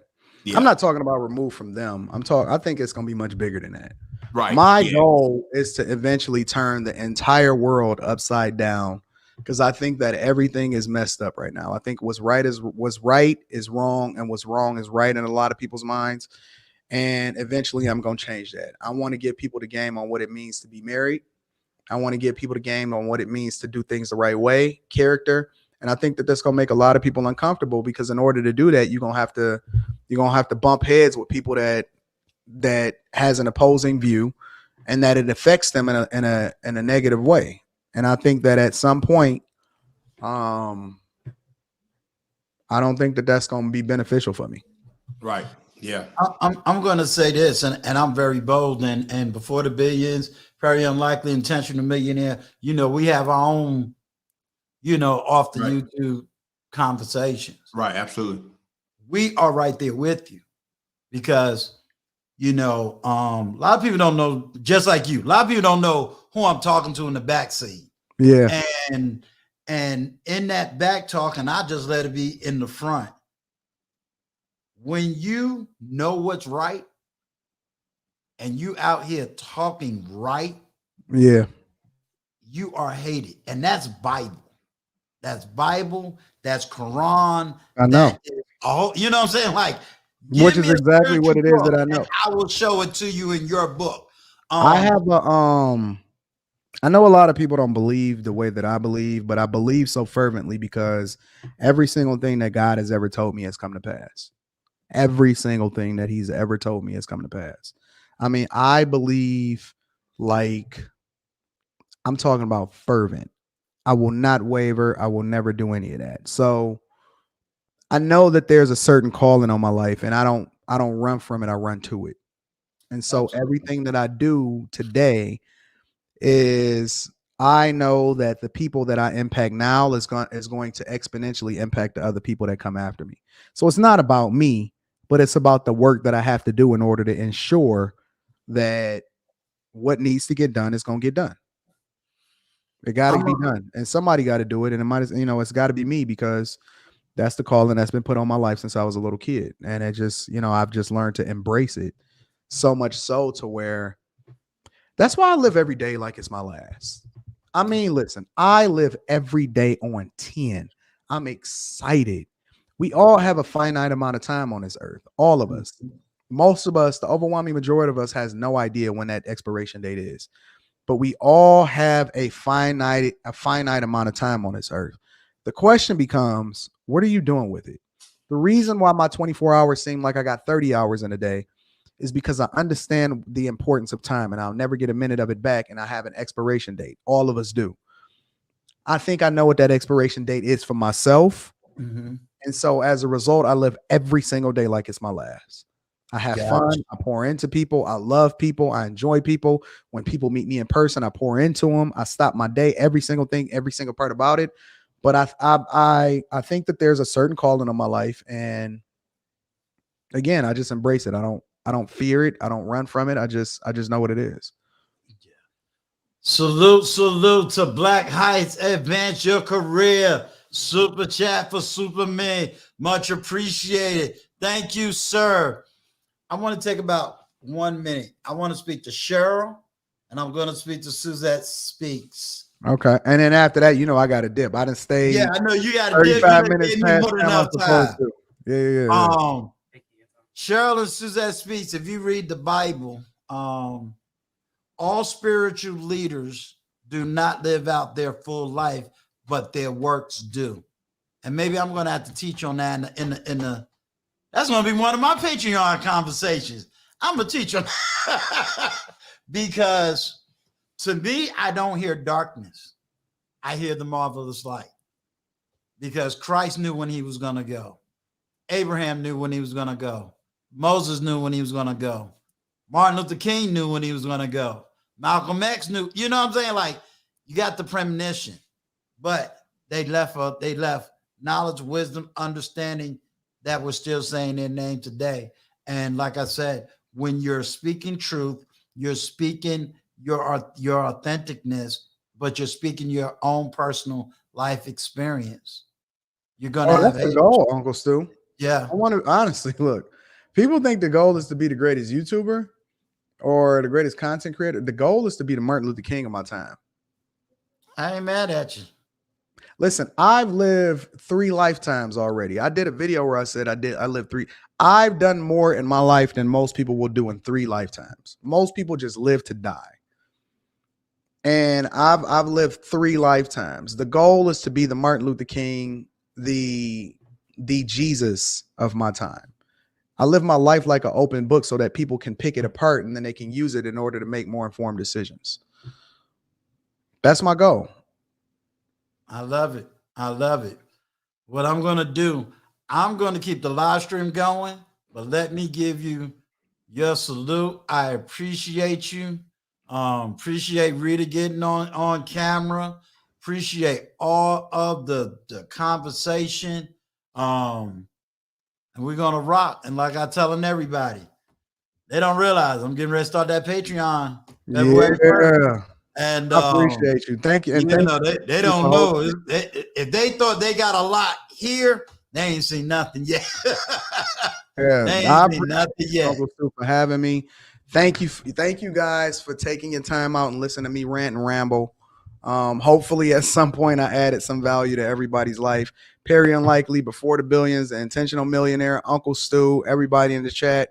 I love y'all. I appreciate y'all. If y'all take 1 minute out of y'all day to rock with me, hopefully I give you 10 minutes worth of game back. I appreciate every single person that ever take a moment to ever even listen to a word that comes out of my mouth. I love you guys. I genuinely do. Too, my brother. All right. I hit you up in see you in Atlanta, chat. by the way. We're going to see you in Atlanta. Yeah, I'm going to be in Atlanta. And hey, I'm stopping through Atlanta. Every month I'm stopping through a new city and we're going to get it in. You better let us know when you're coming back to the 757. Yeah, I'm everywhere. I'm coming everywhere. Your trainer is in the 757. Yeah. You know, we're gonna have to take the phone back. You know, we let everybody know. You better keep out for the 757. Yeah, listen, and let me just say these parting words. Yeah. Please, y'all, no matter what. It's so much negativity in this world, and the loudest people, whether it be on social media, whether it be in person, whether it be in your neighborhood, whether it be on TV, the loudest people in the room are usually the most negative. What we're going to have to do is at some point not be ashamed to have conversations that actually add value to people's life, regardless of how people feel about it, because they don't care about what it is that you feel when it comes to, you know, what they want to say negative. They embrace it. Embrace your greatness. Embrace whatever it is that's unique and awesome about you and lean into it. Don't run away from it. Be the inner villain of whatever it is that you do, because I'm going to just tell you, the spirit of an inner villain means that they don't give a piss about what nobody think. They absolutely are going to lean into whatever it is that they feel like is best for them. Embrace your inner villain when it comes to doing the thing that actually adds the most value to people's lives and what it is that you do great. You are awesome. You are unique. You have somebody that you are impacting and influencing. Make the difference by actually leaning into what it is that you do awesome and stop running away from the thing that you're supposed to be doing. You are a man. Lead your household. You are a man. Take care of your children. You are a man. Go to work every day. You are a man. When you see people doing things that does not make sense, especially the people that's closest to you, hold them accountable, because friends don't let friends go broke or do stupid things. If you're a real friend to them, regardless of whether it is that you feel like they're going to react to you in a negative way, friends don't let friends go broke or do stupid things. If you're a friend to them, be a friend to them. Don't be an enabler. So that's all I wanted to tell people. I appreciate everybody. Thank you guys. I'm going to rock with you continuously, Uncle Stu. Hit me Thank up you, sir. to come back. I got your back, bro. I love you guys. I'm gonna see you. Love you too. Appreciate you, sir. Appreciate it.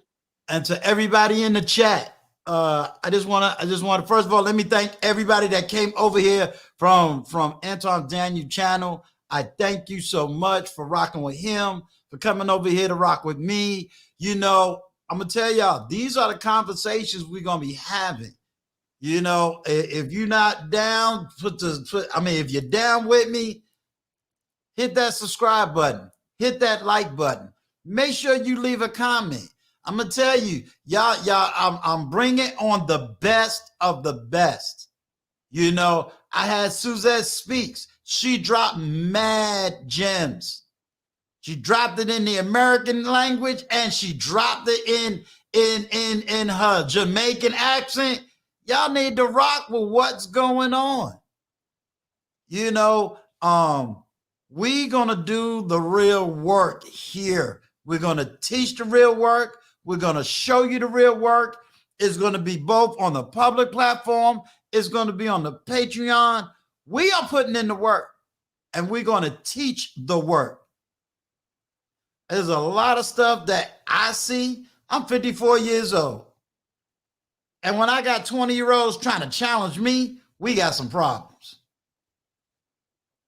I know what it takes to be a man, to be a leader, to fail, to get back up, to raise children, to deal with family, to deal with every single issue. I know what it's like.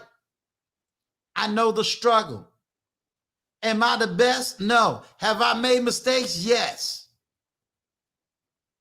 But I've tried to learn from each one of those mistakes, and I try my best as a content creator, as a husband, as a father, as a human being, to try to teach you how not to make the same mistakes I made. Why? Because you may not be able to get up from the things I failed. You can't learn my life in a book. You can't learn my life in a philosophy. You cannot learn my life. You heard the conversation earlier when he said he has challenged business people. I challenge life people. I challenge life people. One of the biggest things I challenge any 50-year-old, come sit down with me and let's talk about what you talking about versus what I'm talking about. I'm going to tell you brothers right now, I'm talking strictly to men. You are not going to see me get up here and teach you how to get some punani. I'm not going to write books on how to get punani. You don't need that. But I can definitely teach you how to go from zero to a hero. I can teach you how to think, how to pray, how to love in a whole different way. There's more than enough platforms if you want to learn. Thank you, sir. More than, if you just want to get punani, there's a whole lot of platform devoted to how to get the punani. But if you want to know how to be a better man than you've ever been before, Uncle Stu gonna tell it to you. Let me talk to you women. If you want to know how to be a better woman than you are, believe it or not, Uncle Stu can tell it to you. Uncle Stu can show you better than he can tell you. Because I'm going to also let you know, I'm connecting with some powerful women that can help you understand you. Women that got the bag. Women that got the education. Women that has risen. You know that sister that say, I don't need no man because I can buy my own car, my own house, my own career. Don't let me call Suzette Speaks back up here to teach y'all women. And none of them things up there, it ain't working. Go look at her live. I want every woman to look at Suzette Speaks live that's on this platform. She ain't said none of them narratives that's out here on these YouTube streets. She ain't never chose career over marriage. get into what she says. And if you don't get it, I'll make sure it's clipped tomorrow so that you can get some wisdom. So we ain't got time to teach foolishness. None whatsoever. Now, I said I'm going to keep my platform open. So what I'm now going to do is I'm going to drop the link. Come talk to Uncle Stu. Come tell me what's going on in your life. That way, I can make the content. Maybe that way we can get the lives. Maybe that way I can speak to the people who are behind the scenes and say, hey, this is what my people going through. What else can we do to make it right and to teach it right? All right. I done gave my what is it? Afternoon monologue or how they applause. And we give you a salute. Yes, sir. Look, I gotta let you know, Perry Unlikely, he's learning well. He's keeping the hand straight. He's understanding. He's getting it right. He's getting it right. You know, I dropped the link, but what do y'all gotta say? Yeah, because y'all know me off of this camera. Right. Everybody don't know me off of this camera. Yeah, so Uncle Stu, I wanted to ask him one last question because I know that, you know, on the Thief Network, they have a lot of different conversations and some of them do get heated. And I wanted to see, like, how does he go about actually like reducing that risk, or how to actually, you know, get on better terms with people that you know, especially if you're doing business with people.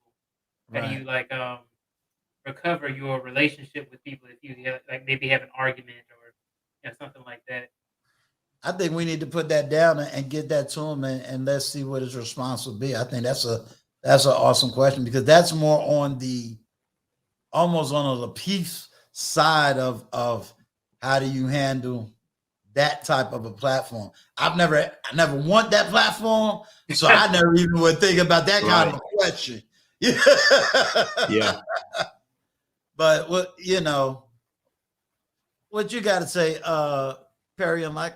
Well, I'll just add to that. I think actually that platform's done very well with the fact that they are attacking those type of topics, and because you know those are the topics we lose it over in our community typically. You know, somebody's feelings are hurt and they don't want to come back. So, yeah, I think that's a very good question. I think that's a very good question, and you know, just as far as Anton, you know, what he has accomplished at this space, I mean, you know, I definitely think you have to have your own motivation, you know, because you achieve those types of things at that age. Something's gotta continue to motivate you. And I think some people just have it and some people don't. So, no, I thought he had a unique take on that though. Definitely a good show. Definitely a good show. Yeah, I definitely liked. I mean, there was a lot of things where, oh, I gotta say this had me laughing when I was talking. He said, "What? No pussycat." Shout out to the smooth cat. I had to let him know. I was laughing on the inside, but I was trying to be serious for what I had to say. Salute to you, sir. The thick hip, smooth cat. Yeah. Because you know where he got it. He got it partly from the lead. But my biggest takeaway is a lot of the way he utilizes his time is a lot of mine. You know, I don't really sleep 8 hours a day either. Yeah, me neither. You know, I'm up at 4:30, and I'm so happy that somebody that's on this platform ain't doing these 20-hour lives. So I'm usually before the business. Why you up in here? Right. So I'm usually hitting his live up, but the fact that you know, I'm usually up that early, and I'm doing a lot of reading. If I'm not cutting up a video, I'm in somebody's book, and it's like, okay, how do I take this book and put it to video form? You know, it's one thing to read and tell, but to really show and tell. And you know, a lot of people don't realize that's You know, that was one of the things. One of the things that everybody don't know is one of the motivations he gave me. He said, when you get to 500 subscribers, you know, hit me up and I'm gonna come on the platform. I had the 500 subscribers, but the reason I didn't do it was because I was giving the advice, don't do it, keep pushing. And I said, well, I won't ask them to come on the platform until I get my 1,000, because then I put in the work. I knew that each and every subscriber that came to me was based off the back of Uncle Stu's name. Yeah. You know, I wanted my own name. I didn't want a bunch of @Kevin Samuels up under the titles. You know, right. Feeding off of every other big content creator's name, I wanted to make my name. Right. You know, if you will, I'd rather see Uncle Stu before the billion say, hey, you remember this video you was in like 3 months ago? Like, okay, what in the world did I say? You know? That was during the 29-hour live stream too. Yeah. You know, then you sit there and go, oh, okay, I vaguely remember. I remember that, you know. Yeah. But it's being able to earn that. And the level of love and respect that I've received thus far has been amazing. Has been simply amazing. So I do not underestimate when people come to see my lives. I do not underestimate when people make they don't realize I'm answering those comments. I'm answering those IG messages. I'm answering those emails. That lets me know to keep going. Yeah. That lets me know, you know, yeah, can it be disheartening? You do a video and only 50 people see it, but you got all this memory, you know, it's like, but then at the same time, I said, you know what? Was I talking to 50 people just yesterday? Right. And Uncle Stu, think about it like this. If 50 people came through your room right now to see exactly what you were doing, you know how overwhelmed you would be? Yeah. Yeah. It's a lot of Yeah. people. Yeah. Look, you know, I gotta give my inside jokes. You know, I ain't got a story to tell, baritone bass, just, well, you know, let me give you know, I ain't got it like he got it. You know what I'm saying? I be trying, you know. I gotta put my voice changer. I know. See, I gotta get one. See, I gotta get up there. I gotta get up there. I'm working on it. You know, New York, look, Ruben, let me tell you this. I gotta watch me saying New York because, you know, TLA don't like us New Yorkers, you know, so I gotta watch it sometime, you know. I gotta watch them. But yeah, you gotta appreciate everything you get, you know. You know, I think back to, I remember, man, I couldn't get 30 people to watch a video. You know what I'm saying? I had like 30 subscribers, and it doesn't get easier, but you know what I mean? But you definitely appreciate it. And I really do appreciate each and every subscriber. So yeah, you know, it's a lot of work goes into every single production, every video. So you definitely appreciate when somebody takes the time to hit that button. It really does mean a lot. And I spend almost just as much time you know, a lot of my content generates questions. Right. I spend just as much time just trying to, because, you know, a lot of the questions they ask, I don't have all the answers. They need help with some stuff. So then I'm like an encyclopedia. I'm going to research stuff and, you know, finding forums to send them to, and all that takes a lot of time, but that you can tell by how they appreciate it. So yeah, it means a lot. It definitely does. Yeah. Now, Uncle Stu, let me also add this in too. Yes. When I first started, I started out on Instagram, and you guys know you go live on Instagram, and then somebody's like the first one in there, and you say hey to them, they be leaving as soon as you say hey. Yeah. Or as soon as they see that they're the first person, right? You be like, man, I finally had somebody. Right. And they clicked it on accident. But you know, when I think about it, is that it's different between the two, like, social medias. Actually, YouTube is so much different than every other social media. It's like, okay, we get stuck up on the amount of views we get for everywhere else on all the other social media, we care more about the likes that we get. Did you even like the video, right? And one thing that I've noticed is that if you ask people during your live streams, like, hey, you know what? I have a goal of 50 likes. I have a goal of getting 1,000 subscribers, and I'm trying to get it by this deadline. If you ask people, then people are like, okay, you know what? Let me go ahead and stay up on his live stream in the middle of the night so that way he can get some watch hours like Uncle Stu. Yeah. You know what I mean? So let me leave a like. Let me go up on his platform so that way I can just tell everybody, hit that like button, hit that subscribe button, hit that bell notification icon if you want to be notified whenever Uncle Stu comes out with some new videos on YouTube. Yes. So yes. Absolutely. you don't get that support other than in YouTube, really. Yeah. You're right. Absolutely. Absolutely. Yeah. I mean, for me, it's always, it's more of the learning curve for me than it is the work.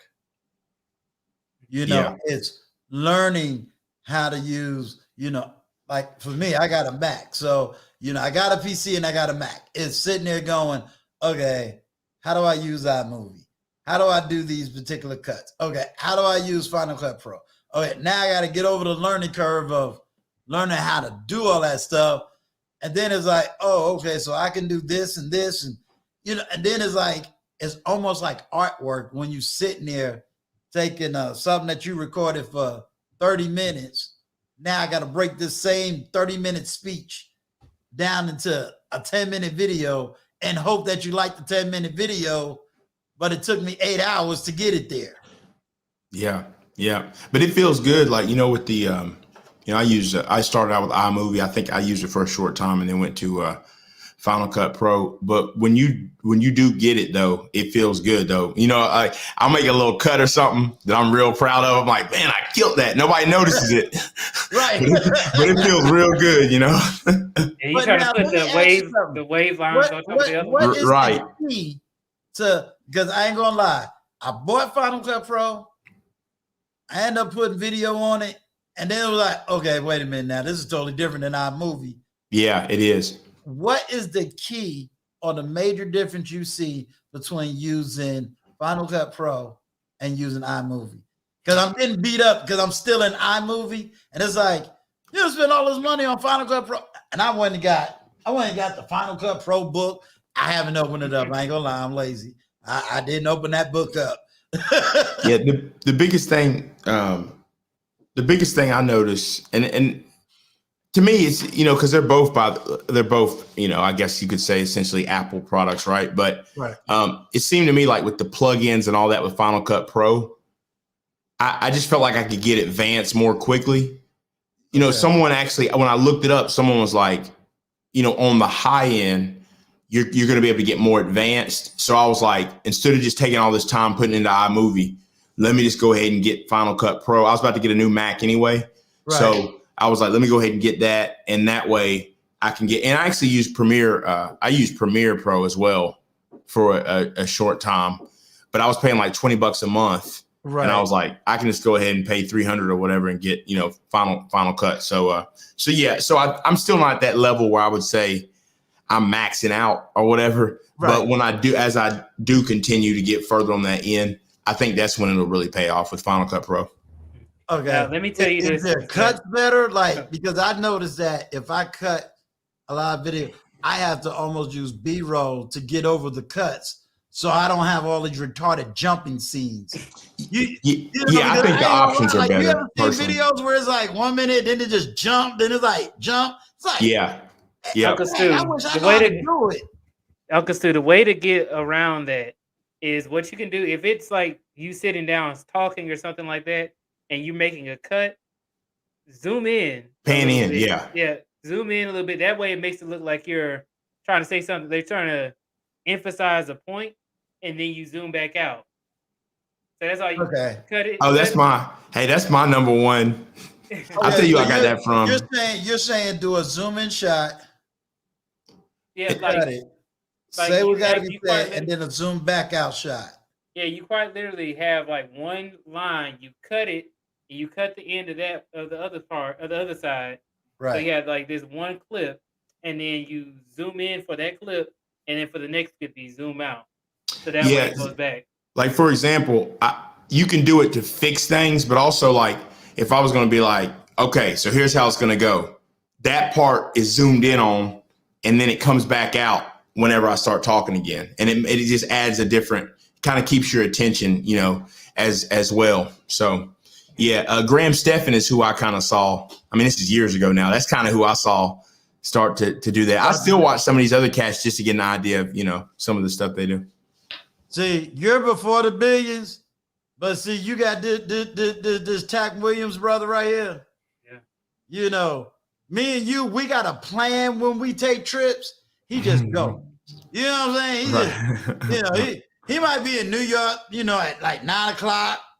He done made him about 4,000 or 5,000. Then he done ran to, got watch that William boy. He all over the place. What's going on, sir? He says frames and transitions. Yeah, keyframes. Yeah, that's a great way of zoom, like to have it like zoom in, smooth. Right.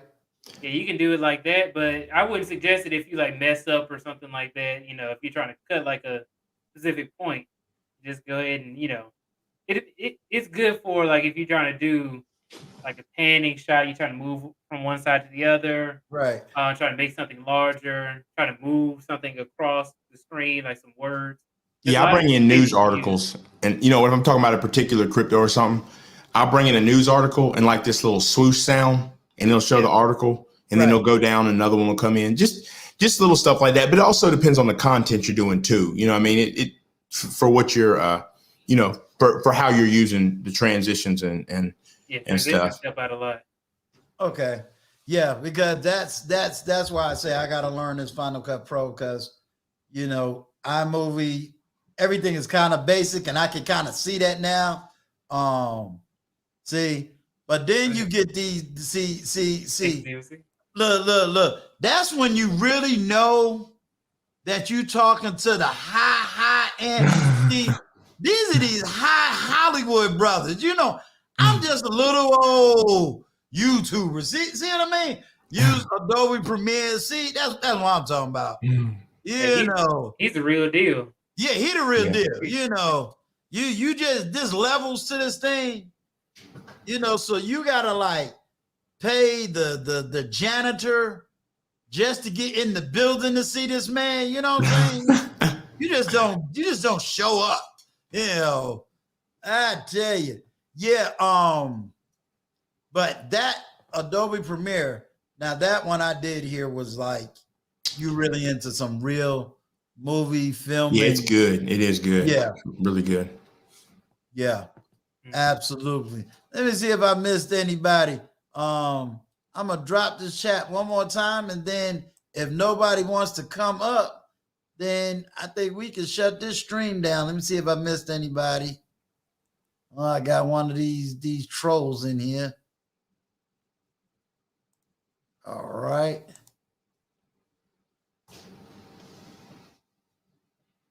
I got the great Mickey Reed in the house. Adobe makes me pull my hair. Yeah, the rendering. Yeah, I had to build my own computer, a gaming computer, so that way I can render. I don't use Adobe. I use DaVinci Resolve because it's free. Yeah. It's cheap. But you know, everything I want to do with the video, I can pretty much do with the free version of DaVinci Resolve. Yeah, I'm about to get that Mac Mini so I'll stop using my laptop. It feels, you know, my stuff just feels. I even use a external hard drive, but I hate when I reach a point and I got to start emptying it off. I don't set up the files how I should, so I got to decide what to delete so I don't delete something. You don't put no folders, huh? No, and what I do, you know, I actually use the same. I shouldn't do this. I should just save the projects, but I actually use the same project 30 times over. I'll just keep the, you know, like when it fades out at the end screen in the beginning, and then I'll just delete that and slide and then put my new footage in there. But really, I'll save all the videos at the end, but it causes more problems. I really need to save the files the right way. I'm going to tell you something. I'm glad you said that. because that's the exact problem I ran into. I was like, wait a minute now. Why I can't move this over here? And you telling me this file, and I'm having to sit there and go, okay, now what am I going to delete? So I got to do the same thing because I also got a memory. Right. And I got these. I got 2 gigs or 3 gigs. One of them the two external hard drive. Yeah, I got the external hard drive. 2 You're gonna terabytes. need more than that one. You need I think I'm saying the numbers wrong. Probably terabytes. Yeah, terabytes is what I meant to say. And okay, Brown Eye just yelled at me in the background. Terabytes. Yeah, there we go. That's what I said. I gotta get the thing to hook up to my Mac. Look, I'm into socialism. Social words, y'all. The tech stuff is where I go to y'all. When you format the hard drive, I got to get mine formatted. Oh, so okay. I can put extra stuff in it. Let me see. And you know what, Uncle Stu?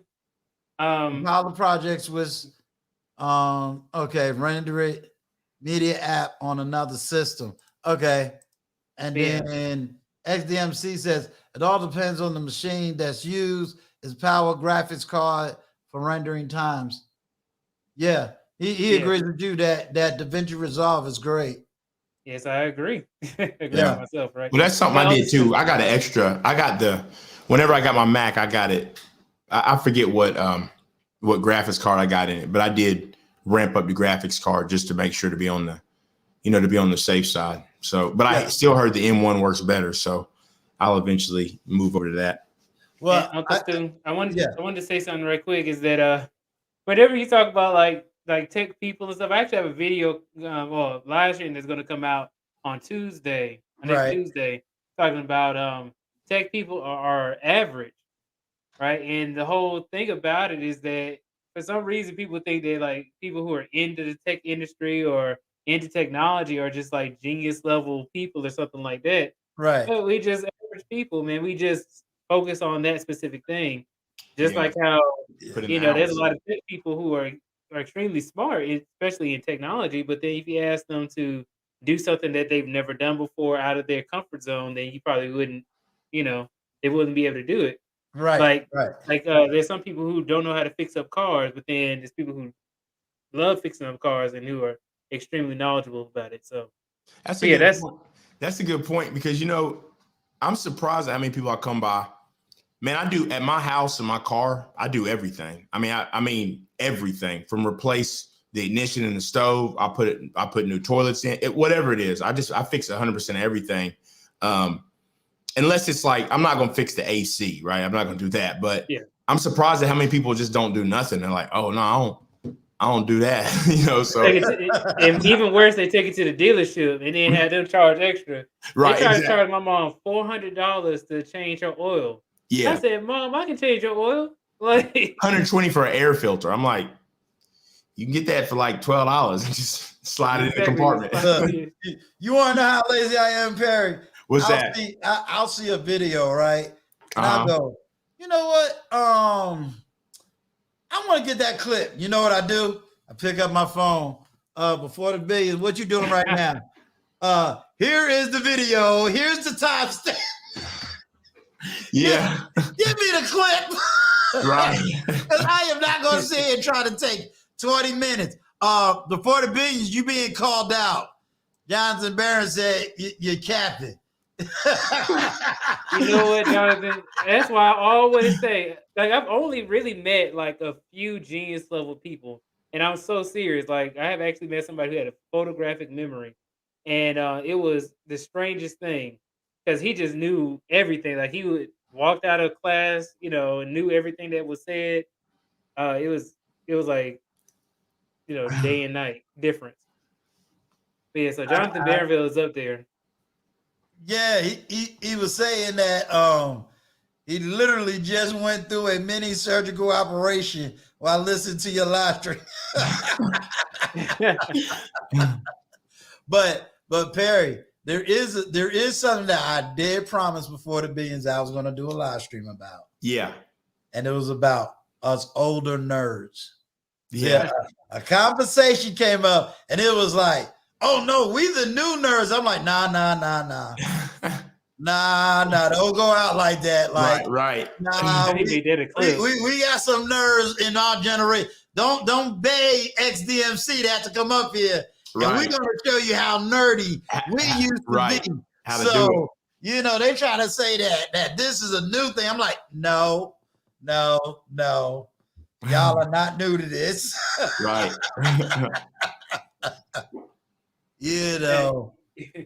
And you know what, Uncle Stu? Actually, I got that video title based off of Kevin Samuels. Actually, which one? The tech people in tech are average. I almost put average at best, but then I was like, no, it's gonna be people gonna get upset. They'll take we can never use average at best on no more videos ever again. Right. Ever again. Right. That's so true. Like you can't even use it anymore, man. And it's not like an insult or anything, but it's just like, oh, as soon as you hear it. Yeah. Absolutely. What do you think about I noticed something that you're starting to do in your lives, and I definitely said I'm going to be doing the same thing. Communication, talking, speaking. I know there's a lot of people really don't know how to have a verbal conversation. And I ain't talking emotions. I'm just talking, just speaking. Right. Do you see that a lot on your platform? Do you see that a lot, Perry, on your platform? But you don't do a lot of lives though. No, I don't. I'm actually about to get into that. And I think the challenge that I'll probably have is, in crypto, it's diverse as it gets. So I think the challenge would be, especially if I do something where I have people come up, there's going to be a lot of people that can understand me. And I know that based on, because they tell me already when they watch my videos, and English isn't their native speaking language, but they can understand me, but I'm probably not going to be able to understand them. So but I still want to accommodate. But that's it's not a fear, but that's something regardless, I want to be able to help them out. So that's going to be something I got to work through. So, see, now Jonathan is about to tick his aunt off, because as soon as she see the mask, she might come up and be like, "What's wrong with you?" So I already hear it coming. Uncle Stu, I was actually serious when my comment about the operation. I was serious. I literally just had to get my finger sliced open. Yeah. Sorry to hear, man. You all right? I'm good. Good. I see you got the gold chains on. I see you. I had an infection that was about to spread. You still gonna be able to code? You good? I'm good. All right, good deal. Yeah, I see the bling around the neck now. I thought I was doing something by throwing on my watch. I got it out the spinner back here. And he come pimping with the gold. Let me put on my watch right quick. Hold on. Yeah. This is dope. Y'all they be making us step up the game. I be trying to be low key. Uh-oh. There go the auntie.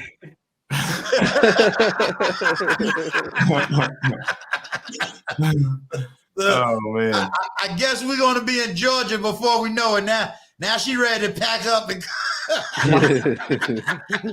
Hey, I'm gonna really give her a call this weekend. Tell her I'm gonna give her a call this weekend. But no, I just wanted because I think you thought I was joking. I was dead serious. So I was kind of thinking actually, because I was listening to you while doing that. So yeah. Yeah, I thought he was joking. Joking. Yeah, me too. I'm sitting there like, oh man, look at what he said, and now you got the mask on, finger, But yeah, man, definitely give us a shout out this weekend, because I know I'm not going to necessarily be on it, but I'm going to be in the background. Okay. Because we're doing that film. That film project is coming out the 29th, so that's tomorrow. So I think that's going to start at like 12:30, 1 o'clock. Hey, I gotta go, but I'll hit y'all back. I'll hit you back up, okay? Okay. All right, take care, man. Take care, man. Yeah. What's going on, Bolo TV? Salute to you. Shout out to Bolo. Yes. But Yeah. So yeah, because I noticed that you've been putting out more content dealing with talking, communicating, etc. Is that my fear? Is that what you're working on? Are you kind of working on your fear, or you just working on communication? I really, man, I just I've been trying to get I've been trying to gear up really just to do live streams. Okay. But just trying to find the right, I want to start when I can make sure it's a routine. You know, as a matter of fact, I was just talking to my wife about it. I thought about honestly going just to manage my time too. You know, I got 2 little ones. So I thought about going 2 live streams a week and then 1, you know, like I'm doing right now. And then if I can do another one, you know, going ahead. But it's a lot. Like last week I put out maybe 5 videos and it did good. I mean, you know, it was like 35, 40,000 views, but man, it's a lot of hours. It was a lot of hours spent, you know, trying to get them together. But yeah, I would rather do live, some live content, but also just trying to find out, you know, what is that offering? Because I don't want to just get up there and talking about nothing. I want it to be good content. So I got to find out. I looked into other areas of YouTube as well to kind of see how they've evolved. So, you know, what am I going to offer? Will I just do crypto news? Just maybe letting people know, okay, here's what's going on. Just a light, you know, surface level thing. Here's what's going on. Or do I just touch on actually in-depth, you know, in-depth projects? But I want to be able to reach more people. So I think it needs to be more so just surface level conversations, because I really want to get into getting people into crypto and teaching them the basics now, and just not just be so much about these higher projects that people don't understand. So just trying to figure out how to do that, because the truth is, you know, what a lot of people don't realize, especially in the, if you want to say the black manosphere or just the space we're in general, right, on this side of it, they really got something going over here that is really not happening other places. This thing of coming up and allowing people to talk and a banner back and forth, right, that's only happening. The only way that's happening in like the space I'm in is where it's me and it's other people who have a platform about crypto coming up. I want to get across to the everyday Joe so we can just have conversations, and it allows them to get their opinions out there. It's kind of the same. I just want to build off of what I saw happening on this side of things. There's no reason to recreate the wheel, but just trying to figure out how to do it. My suggestion, I would almost say, do it close to the way Intentional Millionaire does it. Yeah.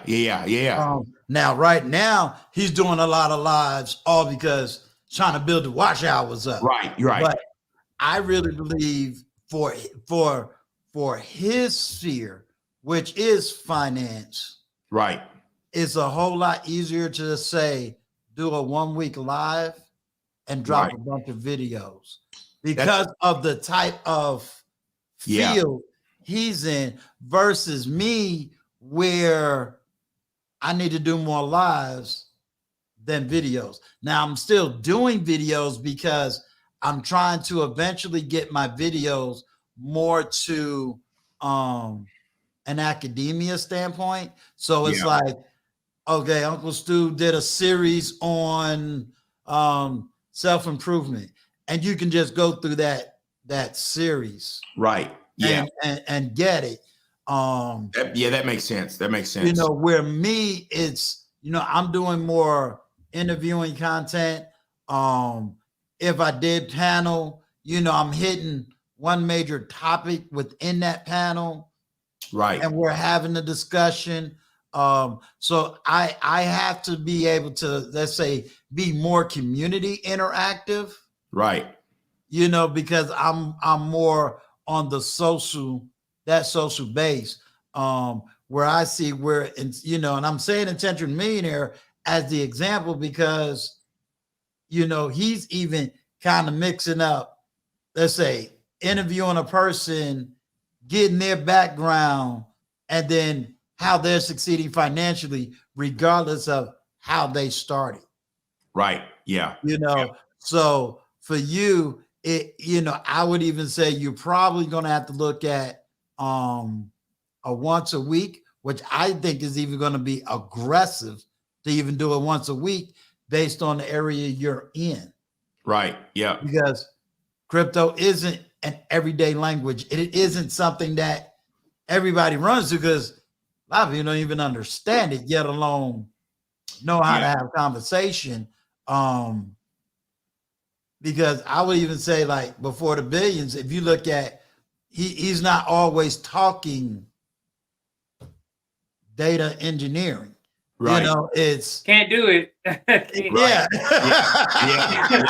I tried that one time. Everybody left. Right. I was like, oh.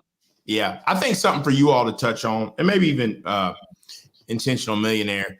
And the reason I say not myself, I can, but I had to wait till right now. I'm so kind of beholden to crypto that, you know, you pivot, nobody will watch it, but until the algorithm gives you a break. But I think really getting into the conversations of even finance at the level of, I mean, think about people living check to check.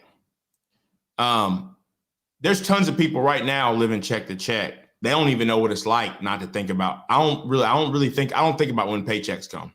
I don't even think about it. I just don't. I haven't for years. And it's a blessing, but just a real conversation about how you get to that point.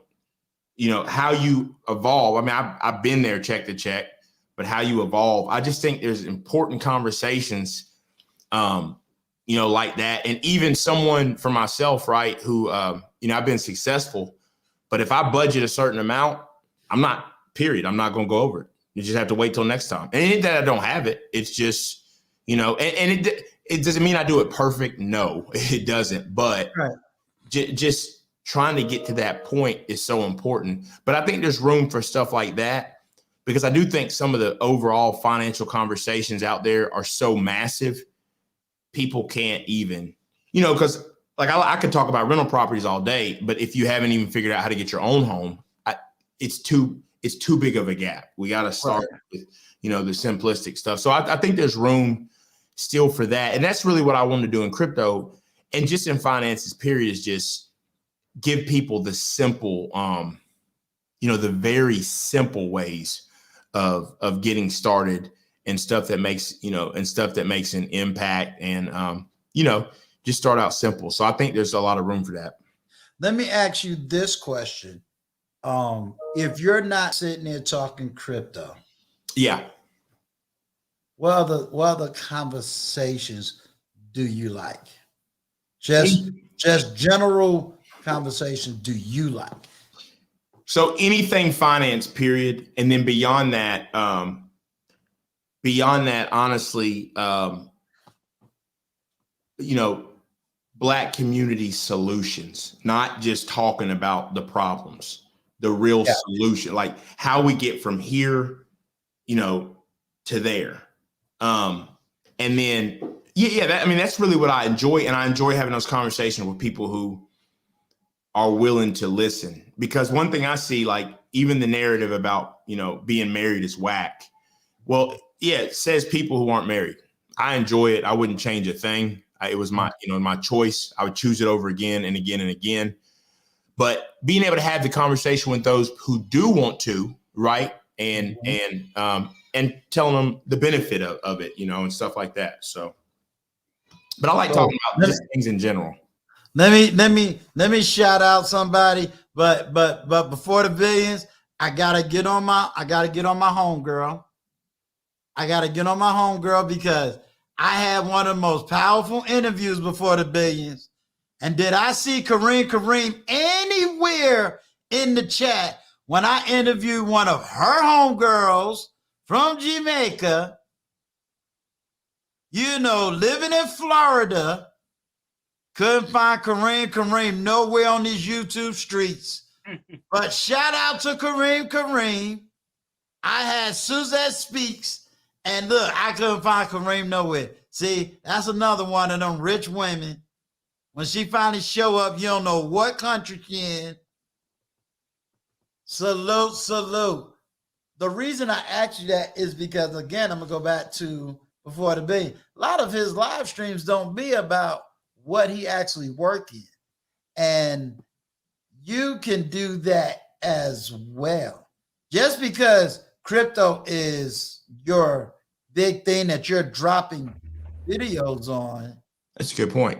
It doesn't mean that your live streams got to be about crypto and finance. You can even argue, okay, how if I'm looking at if you state it narrow, the Black community, what is the biggest issues I see when it comes to money, finance, etc., and begin to have that conversation. Yeah, I like that, and I'm a deep thinker too. I'm a deep thinker. Sorry if y'all might hear my son yelling in the background. he woke up. He is healthy. I assure you. He is safe. I'm a deep thinker, so I even think about stuff like, we've always had these conversations about, who's holding us back and just things like that. And I think there's just a bigger conversation to be had about really digging through who's just lying about it and and who really has had to overcome some stuff. I mean, we've got people who are saying they've been held back that have never had a job. I mean, so to me, it's like, we're not having a conversation with you. You don't get to be a part of this because you don't even work. So right. we can't even talk to you. But there are people who have dealt with certain things. And I really think it's important to get into those conversations where we're talking about, because, we use the word systematic racism. Right. But how come people aren't saying the good old boy network? How come they're not naming the actual stuff that you're dealing with that really is the heart of what represents that? They're just saying a blanket statement, and when I get into those topics, I'll talk to you about exactly what it is, but I'm also going to tell you, no one will stop me. There's no type of racism or anything overall, because there's just so many. The thing that I've always looked at it is this way. Racism is real. It absolutely is. But we have proof that there's enough black men, black women working where you can go somewhere and overcome. Not effective, right? You can overcome it somehow. But yeah, those are the types of things I like to talk about, but really just the solution, side of it. And a good point I'll make is I don't know if you all saw Lapeef Network, the conversation about HBCUs. And women were torn up. I forget his name. It's the newer guy on there. Talking about Jonathan Barronville, or are you talking about Sage Talk? No, it comes on Thursday night. It's the new guy. I just can't think of his name. I know what you're talking about. Yeah, you're not talking about Jedi Mike, is he? No, he's been on there 4 or 5 weeks. Okay, I ain't gonna lie, I haven't really. Let's talk. He's been on there about 4 or 5 weeks, and he made a comment about not going to a substandard HBCU or something like that. And I understand what he was coming from. I don't think he meant it. He was basically saying his wife wanted his child to go to HBCU, or his child's mother. And he was like, I'm not sending him to a HBCU when he can go to a fine institution or whatever. And the girls got all torn up. But I think I knew what he meant. He was comparing it to like an Ivy League. And I think it could have been worded better. But I think there's even conversations to have in there. And I come from a place of nuance. I didn't go to a HBCU. My wife did, though. So it's like in our home, right, we're so much of ours is like both sides of it that there's just, you can have conversations, and we got to get out of this. Everything is one way. Every woman out there is modern and for the streets. I mean, that's just not true, but that's what we're stuck on right now. So I love those deep conversations. It's just hard to have it with people who really want to get somewhere. That's people are just talking to talk sometimes, and we're not coming up with solutions. I would say just yeah, Mr. Logic. That's it. Mr. Logic is who it was. Okay. Yeah. I would say in all honesty. He got a clown emoji. Huh? Yeah. Yeah. I would say continue to have the conversation regardless. I understand the frustration, but continue to have it, because if you're only talking to 50 people, who wants to hear your solution. Right. I like what Before the Billion said. That's 50 people that you wasn't talking to before. Dealing with the same thing. That's a Before good. the Billions throws up these platforms too. You'd be like, what in the world is he talking about? And when I say that, meaning his topics is also, on the social realm. Yeah. So I think the last one he did was something about women with college degrees. Right.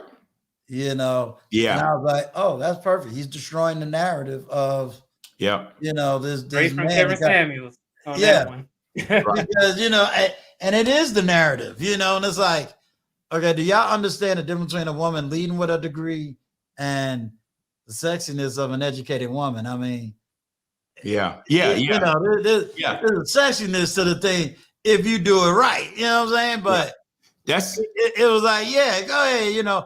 I think, I don't know if I had a live that day. I don't know what was going on that day, but I mean, I'll support topics, even if I can't be in the chat or on the panel, right? But then I'm gonna just catch it the next day, or I'm gonna just let you know, man, that was a great topic. I might binge on that, on your live this weekend, just to hear what the conversation was.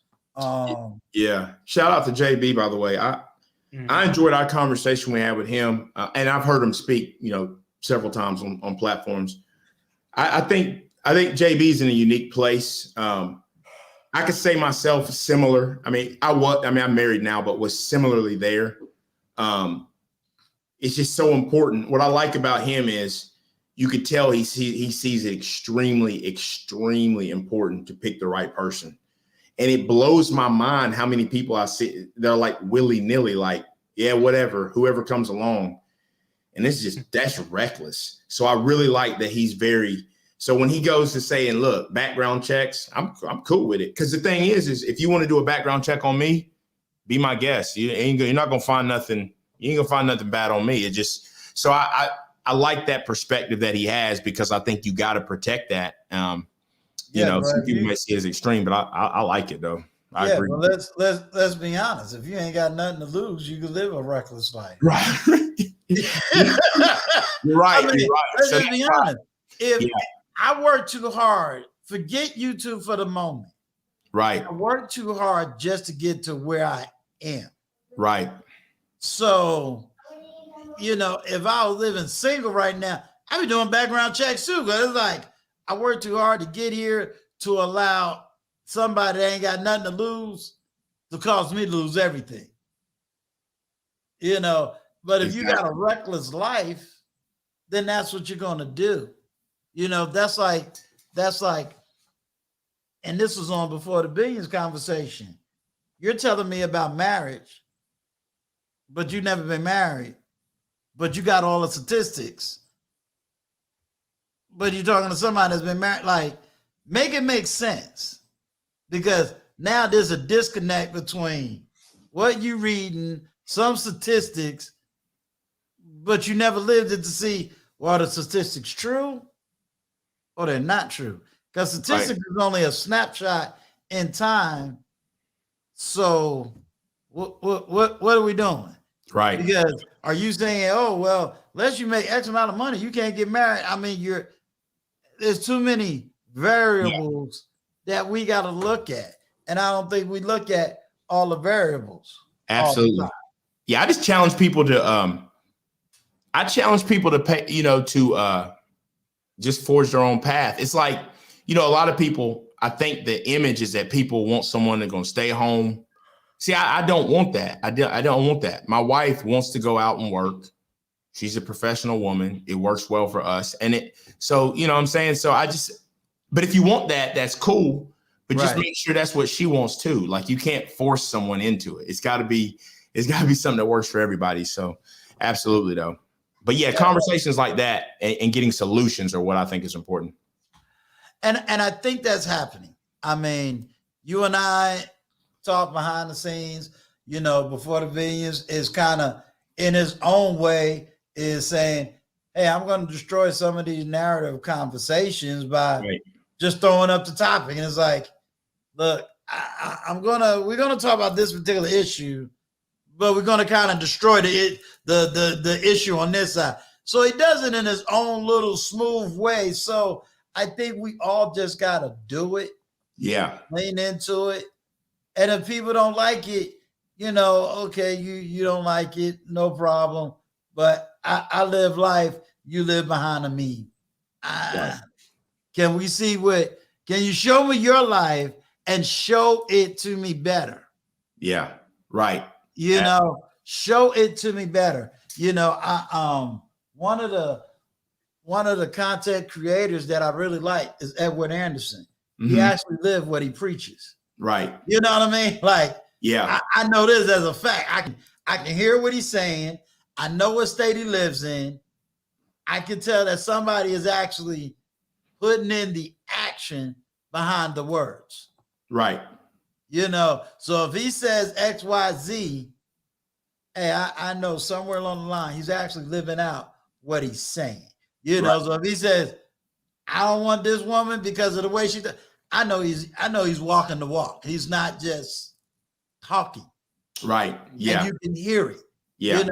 If I'm listening to a Jonathan Barron, I know that he's living the life he's talking. Absolutely. What I also hear is the guys that you're talking, but there's no way in the world you're living that life. Right. Don't talking to me because I got some knowledge and wisdom and I can tell whether you really live in that life. Yeah. Yeah. Yeah. And it's really, it's funny. I don't go after nobody because it's just not that deep, but I want to go after people in the comments, man. Like I don't, it's never the content creator because, we all have our own ideals, but it's the person who's like, yo, this chick need to be submissive, but you live in your mom's basement though.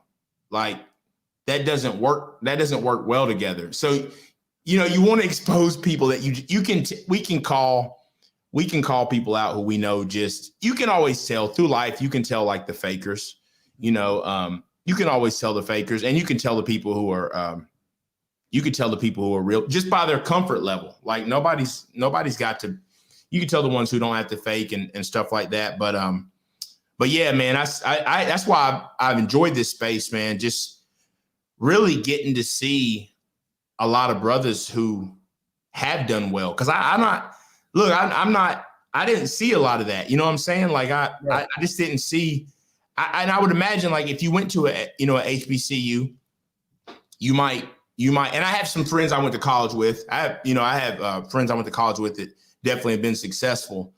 But when you get into life and you just get to working, it's so crazy. I'm more connected to people on here than people in my own city, which is crazy, man. I should be going out meeting people. I mean, I'm in Atlanta, right? But I've just somehow gotten to a lull just working. And this kind of brought me back to life, like realizing, yo, there's some dope people out there, dope brothers out there doing big things and stuff like that. I forgot. Perry, the fact is that not only did we meet on here, but we also in the same city. So I guess I know. JB. I mean, there's a lot of people like it's just it's crazy. The lead attorneys here. I mean, there's tons of people here, and it's just. But yeah, we're in the same city yet we met on here. It's just. But it's not strange.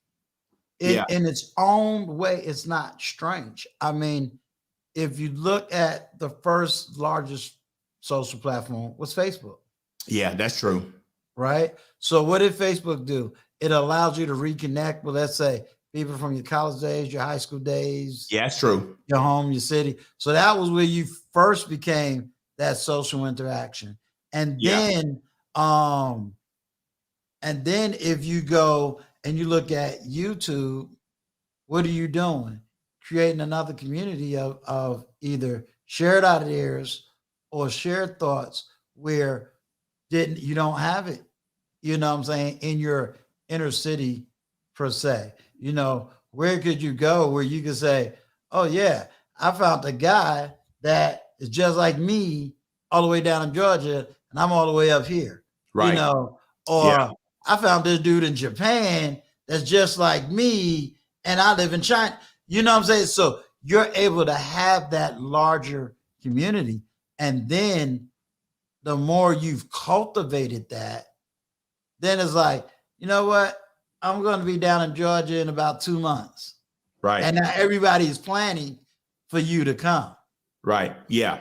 Absolutely. You know, and that's really where it's at. And then I would tell you from my anecdotal experience, I don't really debate people in the chat. Meaning, you know, I don't sit there and go, well, okay, he don't believe what I say, so I'm going to debate him. I'm going to call him up. I really don't, because I always say action speaks louder than words. Yeah, you're right. You're right. You know, so if by action I'm showing results, then words don't matter. That's a good point. That's a good point. Uncle Stu? Yes, sir. Let me give you guys a quick tip that I learned about how to know when somebody's lying about something. Because usually when somebody's telling the truth, they can tell the story from front to back. Right. And then as they tell the story, they may forget some things, but the more they tell the story, they're actually like, oh, you know, and then this happened. Yeah. You know, they add on more details, right? But somebody who's lying about a specific experience that they had, you know, you're like, that doesn't really make much sense. They tell the story exactly how it is every single time, no new details, no nothing. Like, you know, didn't tell you what the weather was like, nothing like that. Right. But then you ask them, can you repeat your story to me, but backwards? And then that's when everything like starts to fall and crumble apart. Yeah, that's true. So I thought that was pretty interesting. And then also, like, it's easy to talk about your own experiences. You don't have to research them. Just like Anton said earlier, he talks about his own experiences, and that's the reason why he's able to get so much game, get so much knowledge, is because, like, hey, you know what? If I'm going to teach you about investing, I've done it myself. I teach you about business, I've done it myself. And that's the kind of people that you would want to hear from, not the people who are just giving empirical evidence of things. You want to hear people giving anecdotal evidence when they're talking about their own experiences, right? Yeah. So that's why Lee says, you know, he says anybody who's, and I don't think you have to really be that old, but, you know, he says anybody who's 35 years old should have one. You don't have to be that old, but because I think there's obviously people younger than that who are professionals and know stuff and can teach people stuff, right? And stuff like that. But in general, if you are younger and you haven't accomplished anything yet, it's going to be more of a challenge, or you just have to be in a different segment if you want to teach people or whatever. So I swear. Give me that story again, backwards though. Right. I think that's cap. Right? Oh my goodness. Well, you know, I think there's levels to the community chat. I'm gonna tell you how I interpret what the lead was saying, because he shouted out more 45 and up. I think it was not necessarily the experience of whether you're in technology or finance. Right. It was more of the teachings, life, the teachings of life. Yeah, absolutely. You know, I'm not trying to, you know, be the YouTube black police and, you know, go around shouting everybody. However you want to make your money, hey, do you. Right. As long as it's not harming, you know what I'm saying? It ain't affecting me, you know. So I ain't mad at you. Right. But I think when it comes to a certain level of maturity, you know, we got to be able to say, hey, that sounds good in theory, but that practice don't necessarily work. And then at the same time, we got to recognize where we came from. You know, so if you're talking a certain kind of way at 20, you know, it's like, okay, yeah, I got it. Understand. Right. Let me drop a little seed here, little nugget there, and be good.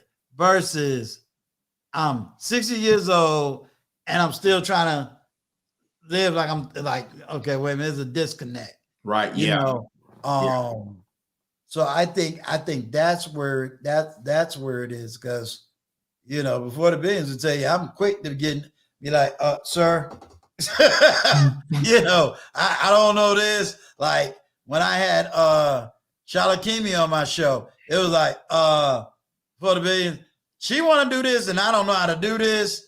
Right. And I listened to him walk her through the stages. I said, see, now, if you had to depend on me to do that, now you wouldn't have been live streaming on your platform at all. You know, shout out to Shalakimian. But hey, I'm quick to say, I have no clue. We got the real Mr. Logic in the chat. Yeah. Oh, we do? Yeah, JV confirmed. I saw he said he confirmed. I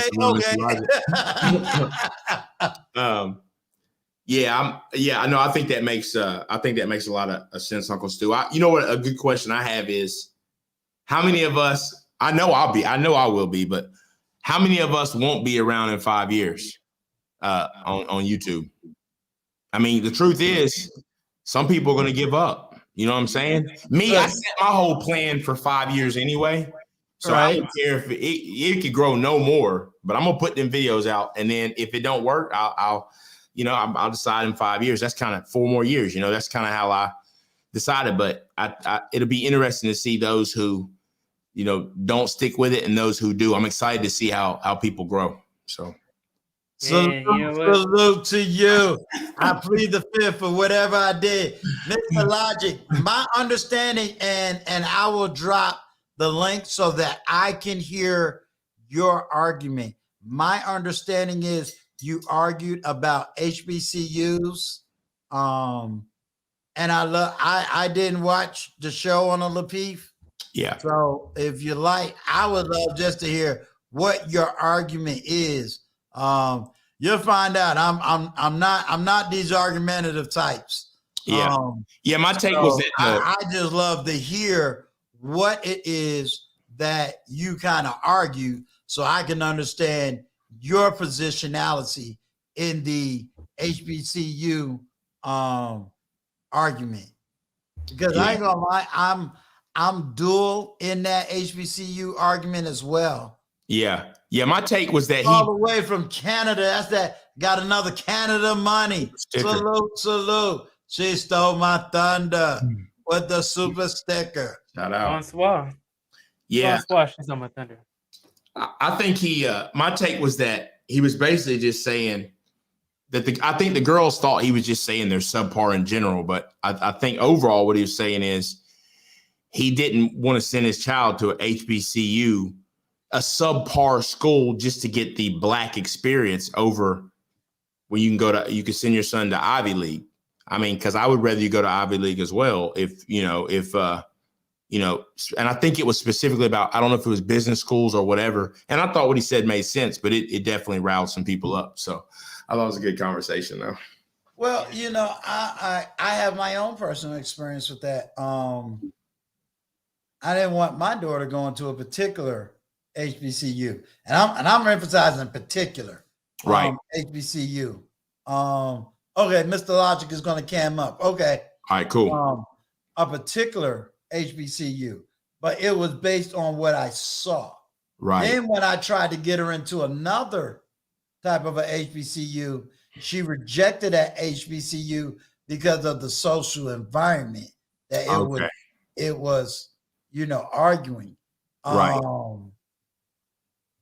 So I would say certain HBCUs I'll champion all day and all night long. Right. I really would. Others is like, but then I had the prejudice because I personally never attended an HBCU. I know people that went to one and are excellent people, and I know others where it was like, it was nothing but the party school. Right. Growing up, I got friends that went to HBCUs, but I like to believe those HBCUs at that time, they earned their name, they earned their reputation. Right. Uncle Stu, Uncle Stu, I just wanted to say this is that I wish I had went to Morehouse when that millionaire had paid off everybody's student loans. See, that's right. Right. Tell me about it. Like, man, look. Tell me about it. But let's be honest. I mean, if you say you're certain type of man, like if you say you came from Morehouse, and let's be honest. I mean, I'm over in the HU extra, Hampton University. Right. That's that they call it the bougie school for the upper bougie black people.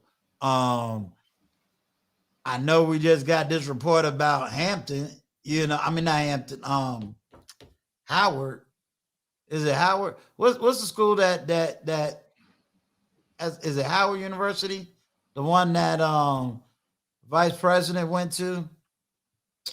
Yeah, she went to Howard. I'm pretty sure she went to Howard. Yeah. DC. We've always heard Howard being a certain elite school. Yeah. Definitely, is HBCU down when it comes to like North Carolina, Georgia, Florida? Yeah. But if you're going for the black experience, man, I can name some colleges that, believe it or not, is not HBCU, and you're gonna still get your black experience. You would even think it's a black college, because of the amount of black people there. I think it's all about what you need, because in certain areas, let's say you went to high school and it was a subpar high school, I think HBCUs is a great way to go, because they're ready to uplift you. Right. They're ready to, maybe embrace somebody that's a 2.5, in school and didn't really study. Right. Salute to you, sir. So you done heard your name called out. Salute. Let me say this. This is crazy how weird this is, right? So I just got back. I was just doing I was out because it's snowing out here up in the DMV. And I had where you at in the DMV? If you McLean. want to say, that's all right. No, I don't care. I'm in McLean Tyson area. Okay. I'm in the Hampton area. Okay. You a little further down south. Yeah.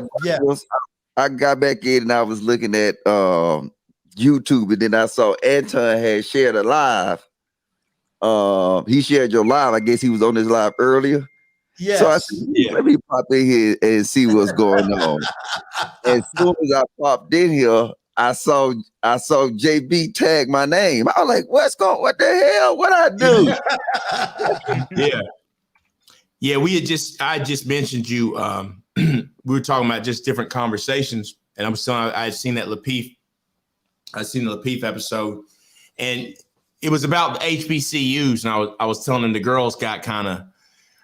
I was trying to paraphrase because I couldn't remember exactly, but basically it was about the conversation of more so, like you would rather your child go to, about the black experience rather than them go to a subpar HBCU. You would rather them go to, a non-HBCU to get, a better top tier education in a specific, in a specific field. But I think the girls took it kind of personal, parts of that conversation, it went left real quick. Yeah, because you got to realize Lapeef, it'd be like a lot of different dynamics, and you can't really have that kind of one-on-one conversation because it kind of got to move to everybody else. Right. So a lot of times you got to kind of let some of them arguments go. But the base of the arguments is she mentioned something that my son mom mentioned that she wanted our son to get this black experience. And my son is he want to pursue finance. So I'm saying, okay, why would you give him this black experience if the first historical black colleges in the top 200 is 185?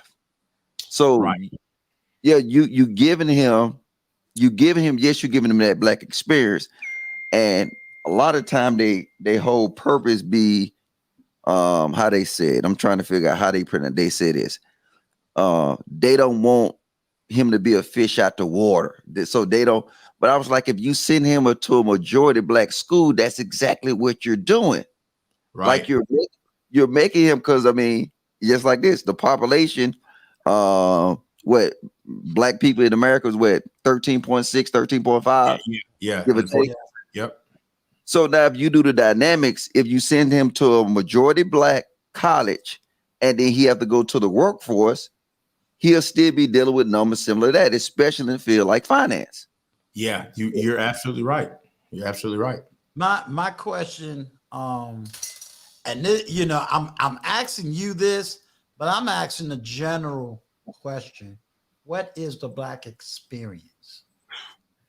Ask the black women. They don't want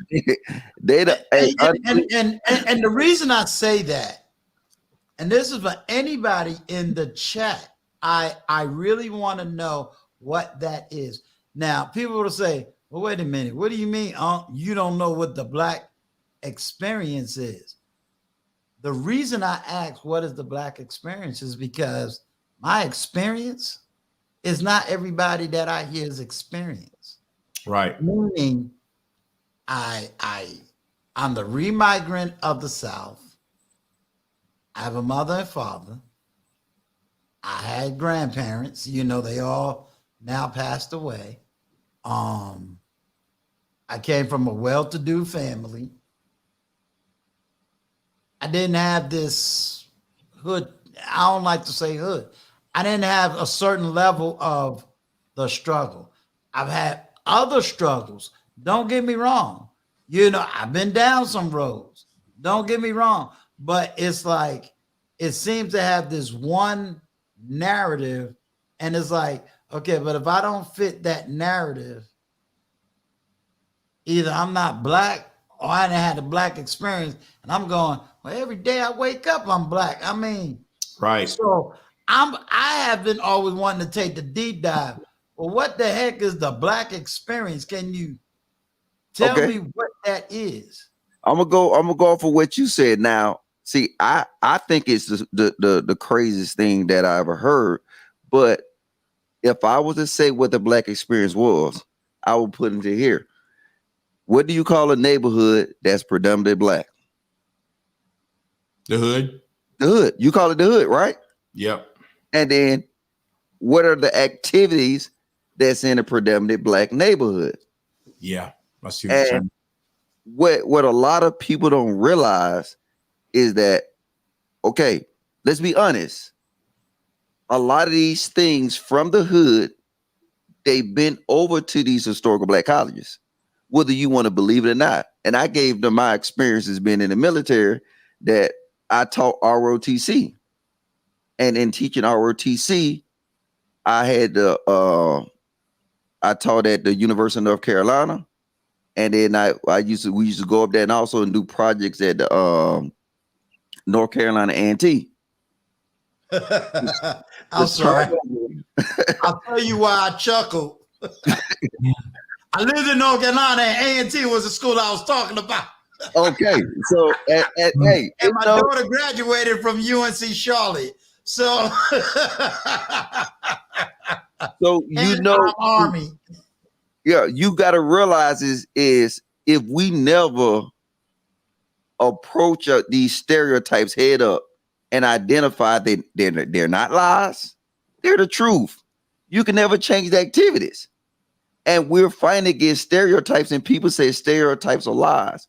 No, stereotypes are the behavior from majority. So a lot of the black stereotypes, it's not all, but the stereotypes is created from the majority of the people. And then you don't have to just look at a black stereotype, look at it in Jewish stereotypes, look at it in Asian stereotypes. Stereotypes is based upon the activity of majority of the people. And we don't like to understand that and believe it. Yeah. And I think it comes down to the individual anyway. I mean, you look at me, I left Virginia, went to Alabama, went to Columbia, Maryland, back to Atlanta. It don't matter where I was at. Wherever I go, I'm gonna adapt to whatever I got to do. The experience shouldn't really matter. And I think Country Mama made a real good point. You could still be a fish out of water at a HBCU. Coming from where I came from in the country in Virginia, it wouldn't have been anything I was used to, but I would adapt and make it. But I think you make a good point, Mr. Logic.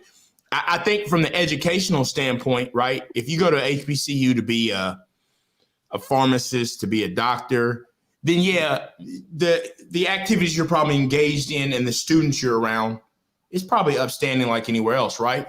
But that environment and the party scene and that is going to be a representation of what the areas that a lot of people came from. That's exactly what it's going to be, because you're going to hang out the exact same way you hung out back at home. I mean, so I agree with that. I definitely agree with that. The college culture, it mirrors the entertainment culture in the Black community. Yeah, it does. And you cannot deny that. Okay, what is the entertainment culture for the Caucasian community? What is the entertainment culture for the Asian community, the Jewish community? First off, their entertainment culture don't have an influence on their culture anyway. I was the only one that do. And then from ours, you get what you get. When you see these rap videos, guess what you will see in the culture in these HBCUs? Right. A rap video. Waiting to happen. Twerk sessions, all that kind of stuff like that. And then we will always be a prisoner. And in the guards in our prison will be ourselves. And I don't get how people don't see it. Just like an argument like that, where it was so simple and upfront.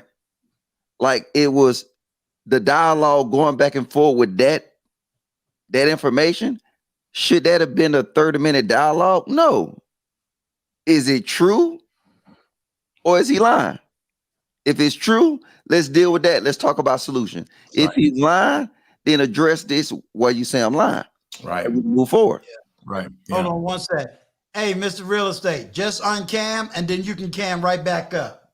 And I'm gonna pull you straight up. Oh man, JB getting it hot up in here, man. He said he rock on Anton. And he said Black culture is trash. So that particular statement, I didn't necessarily agree with that, only because for me, I think it would be putting it into a monolith, right? I think when we think about Black culture, unfortunately, if you really want to get deep into it, we have to look at who really is controlling the image of Black culture, right? I mean, who is control? Now, some of it is what it is, but from a media standpoint, there still is some issues there that, like BET is not Black culture. Black has not owned BET for years. So okay, some of gotcha. the up there is, like, all right, hold on, Perry. I'm gonna pull you up right now, Mr. Real Estate. All right. Salute. How's it going? How you doing, brother? Going great, man. I did the unthinkable. I saw that Uncle Stu and Anton was going live today, but I said, you know what? I still got a story to tell. I'm going to take my chances. I'm going to go live. There might only be 3 people that show up, but, I had a little vibe. And Big Bad Bull told me, hey, Anton and Uncle Stu is talking about you right now on the live. And I'm like, oh, shoot, I missed my question getting answered. So I had to come back. You didn't think I was going to ask it. I put it up there, and I said, well, I'm hoping he's in the live because, I kind of had to, because I put it up so I can make sure it goes up on the screen. And I said, well, I want to make sure that I framed his question correctly, that it get answered correctly. I said, well, he must have forgot the live was on. But no, I know how you feel, man. You putting on a live, and I've done that. I was supposed to be alive with Melissa Barron Monday. The YouTube streets got lit up with Tasha K so bad that we both said, oh, nah, forget it. We ain't doing this. We be lucky if we got 2 people in the Right. That's how it was. I said, hold up. The dynamic duo, Uncle Stu and Anton Daniels, they about to have the YouTube streets on lock. Come on now. Who do I think I am trying to have a stream during the same time? Shoot. Yeah, hey, if you go back, you'll see I did get your question answered. I appreciate that. I will go back in the stream. 9 times out of 10. Yeah. It's just like I told you, I can kind of touch on it, but it's good to get it from different perspectives and then take it all in and run with it. Right. Well, Uncle Stu, now that I got you up here, I gotta ask you, how long have you been in these YouTube streets? Because you kind of have a very you have a very esteemed title. I don't think that your views and your subs actually do justice to the reputation that you have in these YouTube streets. So I'm wondering if before starting your own channel, you were present in the community for a while, or if this is all pretty new. Nah, this is fairly new. I never really went up on nobody's panel before I really got started. I didn't really get on YouTube until about 4 months ago. Wow. As far as, Okay. like, Okay. setting up a channel and all that. And I discovered YouTube kind of the same way some black men do. I was just playing around on TikTok until I heard this dude that was cussing this female out. And I was like, who is this dude that everybody hate? So and yeah, that's how I got it.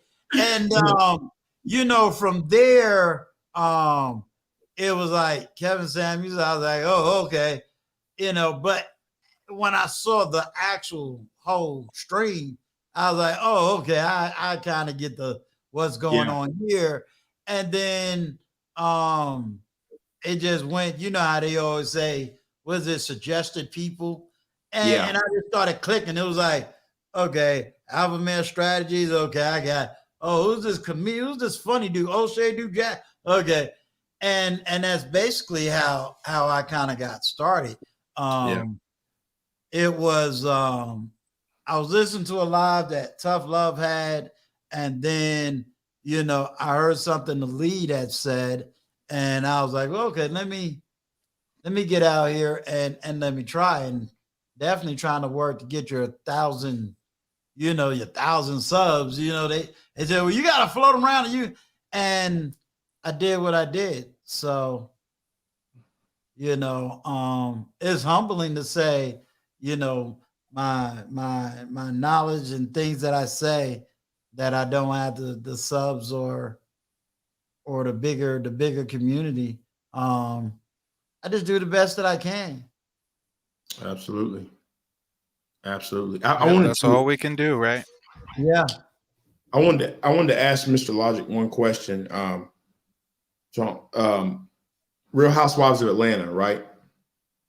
So is that black culture? Because here's the thing, that's not how we carry ourselves in Atlanta, right? Not all of us. So that's why I say when we say black culture, yes, the media's perception, but the problem is that that's not true. So that's why when I say in the general statement, it's difficult for me to define really what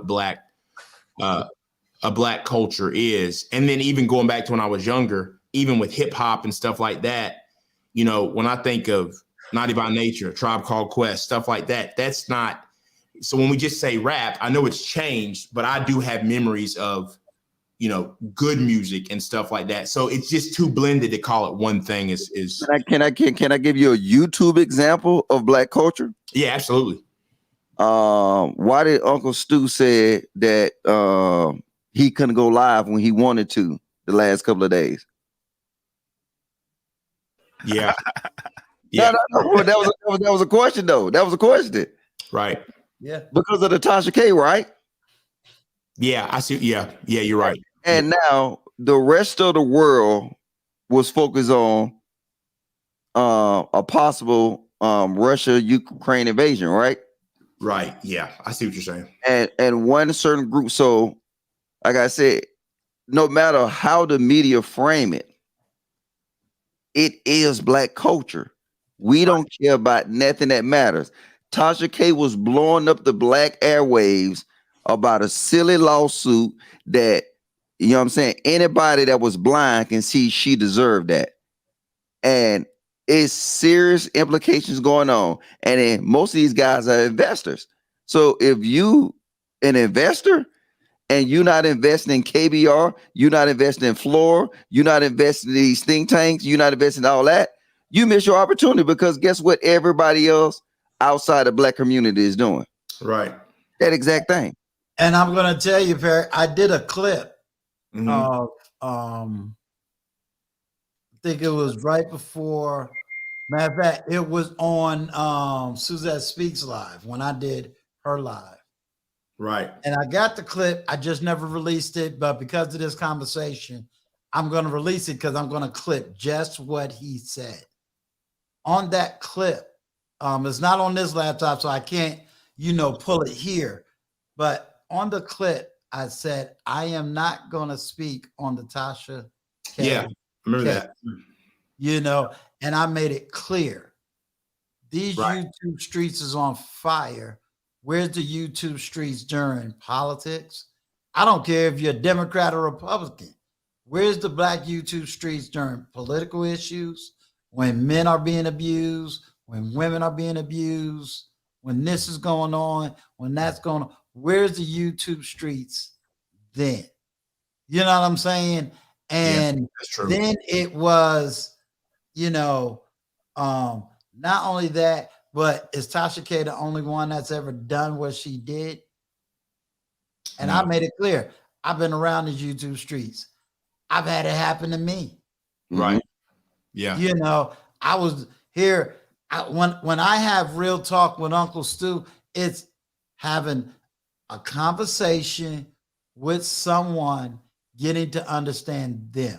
Why do they say what they say? Why do they think the way they think? Doesn't always mean, let me give two different shout outs. First of all, let me shout out JB, the $9.99 super chat. What we've learned in these YouTube, these pro-black folks only care about black experience and are only pro-black when you match their preconceived notion of blackness. It's actually hilarious. And let me give a big shout out to coming to get this commentary. Now we're supposed to be doing we've been working, trying to get it. We're trying to do this collaboration, because she does a lot of commentary on her platform. Right. So it's gonna be good. It's gonna be good. Uncle Stu. Let me just want to tell you this real quick. Something interesting about JB's point is the pro-black, those pro-black people, those are the same people who said that Robert Smith, who paid off all that tuition, couldn't be pro-black because he had a white wife, yet he's done more for the black community than any of all those people put together.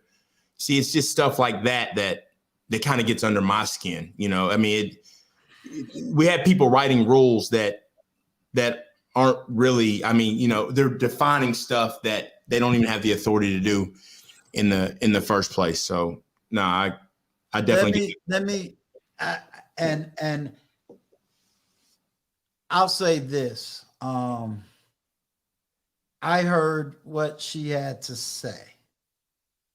And my only question, and I asked any wino, any one of hers that's still rocking with her, my only question is, if this machine that she refers to, my question is, how was Derek Jackson and all the black men she was able to systematically bring down, what part of the machine was they with? Because machine, to me, is a coded word for white media. So my question is, for the amount of years she's been on YouTube, what has she challenged in white media? It's ironic to me that all my pro-black people only goes after other black people. I mean, and if I'm wrong, I want someone to say, Uncle Stu, you're wrong. Let me show you what we've done. Uncle Stu, you wrong. Let me show you what, and prove me wrong. But I'm confused. That's a good point. I don't know if you saw the show last night on Lapeef. And I brought this point up because I guess the question was talking about the gender wars. And I said, and my point still stands. It's not a gender war between men and women. It's a gender war between men and the system that the women use as leverage. Correct. And if you listen to all these red pill manosphere channels, they voicing their frustration out, and it's some of them is better than others, but in a big scheme of things, if you lose the system, then now they have no safety nets. So all the things that you said that you want, that how a woman should be, then guess what? Without them safety nets, she will be that woman. Without them safety nets, you will be more involved in your kid's life. You will have more rights. But if you have a system that they can use to leverage, and it's a safety net, then guess what? It will look like if you, want just tunnel vision. Yes, it will look like it's a gender war, but it's not a gender war. And that's one of the things that, like, even on Lapeef, and salute to Lapeef, we couldn't really dig into that point I made because of the dynamics of how the show run. It kind of like goes over. Well, see, for this platform, it's totally different. For me, I'd rather have the conversation and allow people to do it. Real Nathan Daly, we had a platform. We did a collab together, and in the midst of his interview, the real issue became, who's the least protected, Black men or Black women? And I put it in video form because his argument was, Black women, don't get this twisted. It's the Black community. We're supposed to be a community. Mm-hmm. We're not supposed to be Black women, the least protected, Black. No, we're a community. But every time you would say, well, wait a minute. Why do you Black women feel you're not protected? We couldn't get we could pin nobody straight down to get a direct answer. Right. And I went through the whole live. It took almost an hour and a half to get something called an answer. Yeah. Right. Yeah. You know what I mean? You couldn't sit there and just say, here's the answer, because there was no real answer, because it's, who am I going to take a bullet for?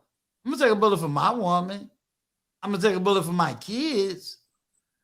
But I can't sit up there and say, well, I'm going to go run across the street and take a bullet for somebody that's just sitting at a gas station. You know what I'm saying? Like, make it make sense to me. Yeah. And then if say you ran up on a woman, you screamed and hollered, I don't know if me and Perry going to just say, all right, come on, Ms. Real Estate, let's go over there and let's play superhero. I mean, I don't, and I'm like, okay, now I'm 54. I don't ever remember a bunch of men just, now it's one thing if all four of us were standing on the corner, or we just chilling, and a woman comes to us for help, and we say, hey, we got you, whatever. But to literally just step in and say, hey, superhero, hear me roar. It's like, what in the world? But we couldn't get the logic. You know why you can't get it? Oh, I'll let you go to read this super chat. Okay. Why you can't get it. JB said, for the $9.99, I've experienced the most disrespectful, dismissive attitude from folks look like me, simply because I'm different from the stereotypes of us and how our culture, not Buster, to me it is. I'm gonna say this. I have been sitting on a live. You know how we always sit in the back, we not really in the chat. Right. I have watched people go after JB fiercely, all because he got a Haitian background. I'm going, wait a minute. Doesn't he live in America? Oh, hey, Mr. Real Estate, you got music playing, brother. Oh, okay, my no, bad. no, I I only don't I do only that way. unmuted But myself I because gotta I had a tell comment to make real you, quick. I'll keep it muted when I'm not talking. you But know, see, but so I'm not gonna lie, Mr. Logic. Do I plan to have that conversation? I do. and this is the reason why these conversations, see, and I say this too, right? And this is what I stand on. If me and you have a conversation right now, or you know what, I ain't gonna use you. I use me and Perry, right? Okay. Me and Perry finna have a conversation. And Perry used these phrases. Any of these phrases.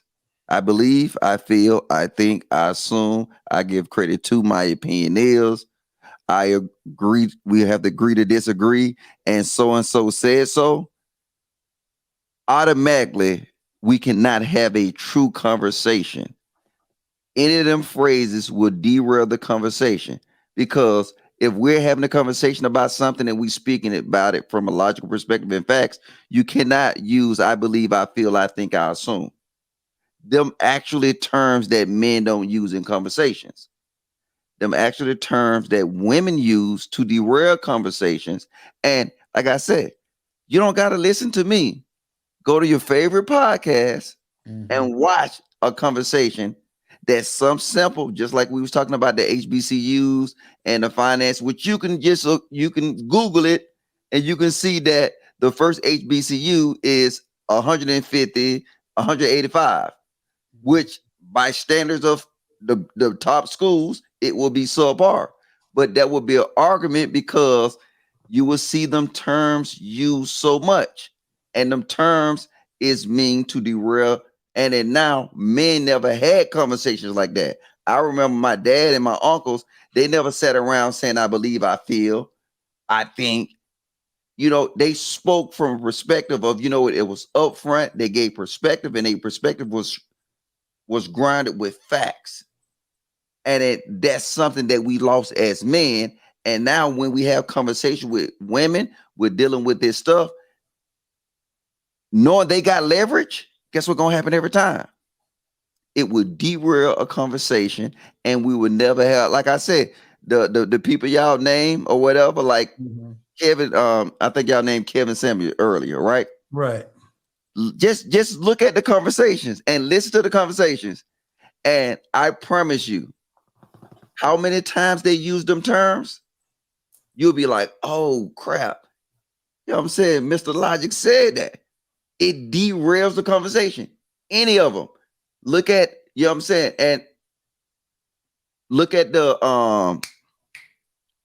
hold on one sec. Nathan Daly, I dropped that stream if you got a moment just to come up, sir. Go ahead. Go ahead. Oh, but that's it in a nutshell. We have to get back to the art of having conversations.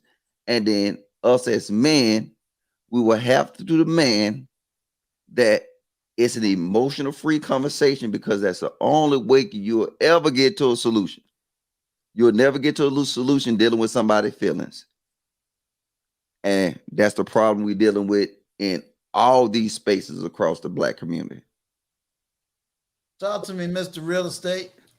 Yeah, I got a quick comment. Is the audio okay? Yeah, I can hear you. Perfect. So yeah, I really want to speak to what JB said. I experienced the same exact thing where and I wouldn't even, go out there and say that it's a large segment of our community. I would say that we have extremists in our community. We have absolutists in the community who do have that train of thought that unless you're ADOS, you're not black, as if they don't understand the word diaspora, as if they don't understand how wide spanning, how multifaceted, how mixed of a race of people we are. And I've even been a part of some live streams where I've said something against the status quo, and now I'm getting personal attacks. Oh, Mr. Real Estate, you're not even black. You look Mexican. Your mom's probably white. Blase, blase, blase. So not only do we excommunicado and ostracize people in our community that do not fit into the stereotypes, that do not fit into the status quo, but we also prop up these people like Tasha K. I mean, I've been hearing Tasha K's name in the street so much. I finally went to her channel to check out a video. I've never seen any of her content, but I've heard her name so much that I was like, okay, I'm gonna check it out. And the first video I saw, I was shocked. I thought maybe this wasn't a video that she published. Maybe this was someone hacked her system and released this video to explain. But no, this was a video she published, basically drunk, rambling, gossiping. And I'm like, hold up. She has about 1 million subscribers. Everybody's talking about Tasha K. I look on another one of her videos, her talking after, the verdict and everything. And within the first 5 minutes of her stream, she got like damn near $1,000 donated to her. So I'm like, hold up. Not only are we propping this up, but we're financing the minstrel show.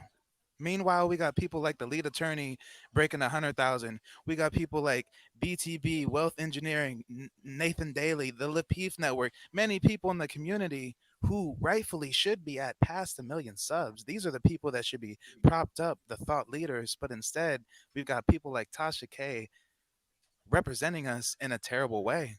I mean, I'm biracial. I've moved in many different circles, and with great responsibility, I found myself being the only Black person in the room many times, to where any person who's been in that situation can agree that there comes a point in time when you realize you're kind of acting as the de facto face of the entire community. Sometimes you're in these social circles, and this is the first time they have ever interacted with a Black man. Do you know how many times I've heard, oh, you speak so proper. Oh, I thought Black people were like this until I met you, XYZ.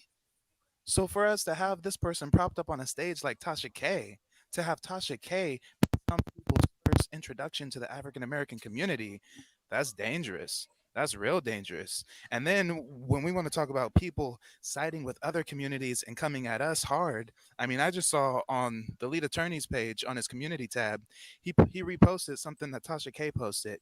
She says that she's with her legal team, Olga and Sabek. They're young, hungry, and Jewish. The Jews understand what it's like to be Black and oppressed. Talk about a weird flex. so she's hyping up this ethnic group and trying to say that this ethnic group sides with our struggle. Meanwhile, she's belittling and going at many Black content creators, most namely the lead attorney. So this is preposterous. I don't know how we're going to fix this, but we got to get some better leaders representing us. Yeah. Mr. Logic, there's one question. First of all, thank you for the $50 super chat. Most definitely. Kareem says, regardless of how women communicate using feelings, in the gentleman suggesting women should communicate more like men. And I only bring this up because I think it is a decent statement and question, like, how can women in these, because one thing I always say, at least about this platform, although it's been a struggle, is to get women to feel free to come up on my platform and just have the intellectual conversation without worrying about, let's just put it out there. They go up in some men's platform, they're going to get roasted. Roasted. Yeah. And I don't want that. I want communication. And so can you address that for me from from your standpoint? Yeah. So I understand what she's saying, that it's not necessarily that they should communicate like men. The bigger understanding, they should communicate like humans. We put this burden on women to say that, hey, look, you know what? It's just like it's one of them stereotypes, and their stereotypes is grounded with facts. So if you know that, hey, when women communicate, they tend to communicate more with feelings, and we know that derail conversations. It's something that, you know what I'm saying, you just got to take it back. And if it don't apply to you, then you just let it fly off though. But it is a stereotype, and it's grounded in facts. And we see it every time on all these networks. You know what I'm saying? You go to the Lapeef, you see it a lot too. You can't deny that it happened. And I'm not saying that women should become more like men. No, women should still stay women, but they still have to understand, if you're going to engage in these conversations, either you pick, hey, I'm gonna actually have a logical, sound conversation, or I'm gonna choose not to engage in a conversation at all. I hope that answered our question. And if I may piggyback on that, let me shout this one out. Lucchese 20 says there are masters at using Saul Atkinski number 12. Pick the target, freeze it, personalize it, and polarize it. That's deep. That's real. That's a good point. Now she's gonna make me do more research because it's like, okay, I just got a brain fart because I'm trying to think who saw that's all right. Either she gonna hit me up in my email, but I'm gonna do the research. Be like, okay, I'm gonna be on point on that one. She got me. Most of the things she dropped, I'd be like, okay, I'm on point. I know who that is. I know who that. She got me on that one. She got me on that one. I know you said you gotta go, Mr. Lodge. Please hook up with me in the back channels, and so that we can definitely bring you back up and have the conversation. Yeah, always. I mean, this is how I am. I don't know. I think you said you was in the military too. Yeah, United States Army.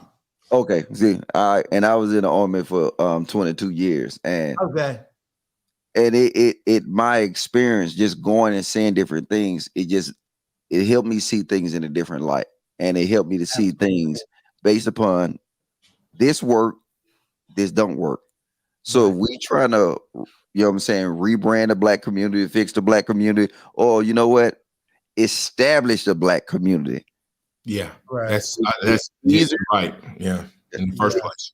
Yeah, we can try to recreate the wheel, or we can just look around and see all the blueprints that's out there right now.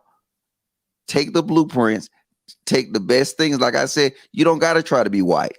You don't got to try to be this. You don't got to try to be that. But if they got something that works, you have to sit here and drop your pride, because guess what they'll do? If you do something that works, they'll be the first one to jump on it, take it, brand it. It will be theirs, and you won't even know it. So yeah, we got to get out of emotion dealing with it. But I would definitely, man, I subscribe to your channel. Thank you, sir.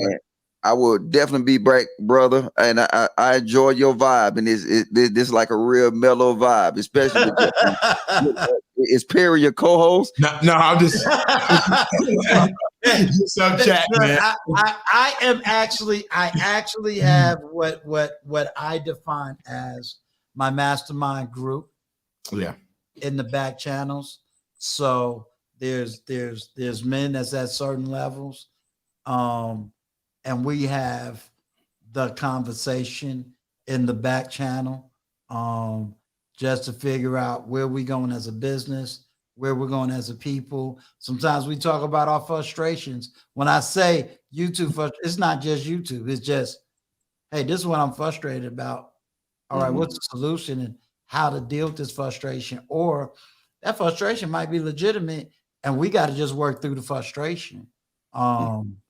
And so when we talk about having that positive panel, having that panel that's going to, as that platform is going to put in the work, unfortunately, and I'm very humbled by what Mr. Real Estate said, which is, why isn't your platform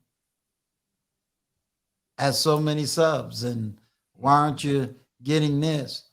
Every once in a while, I get a little bit of, it shakes me every once in a while, like, man, but what, I just gotta keep doing what I'm doing. Yeah. Hey, if you was talking about Tasha K, I promise you. You're gonna be on Front Street. Hey, look, no, but that's this question. If you was talking about the chaos that we know that exists in the Black community, then guess what happened? Guess what's gonna come? The views gonna come, the attention gonna come, because that is the Black community.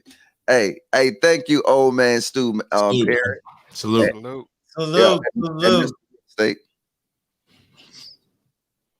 But yeah, Mr. Real Estate, you brought up earlier, and I've said this before, and I said this to Obsidian, because we talked about the whole ADOS thing, and I said my struggle.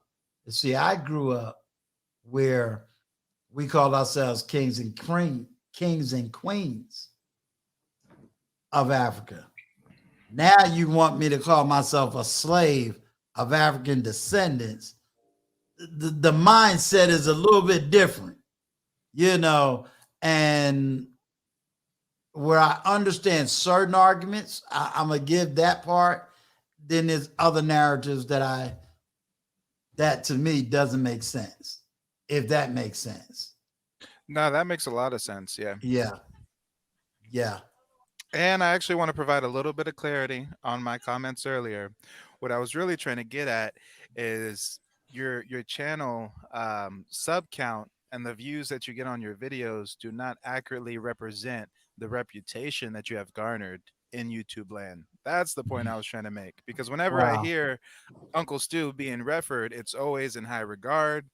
You're already linked up with some pretty high profile content creators, so whatever you're doing, clearly it's more of a quality over quantity type thing, and you know, over time this is going to snowball into something that I'm sure we can't even imagine. But yeah, I just really wanted to speak to your reputation, because everybody that I know speaks very, very highly of you.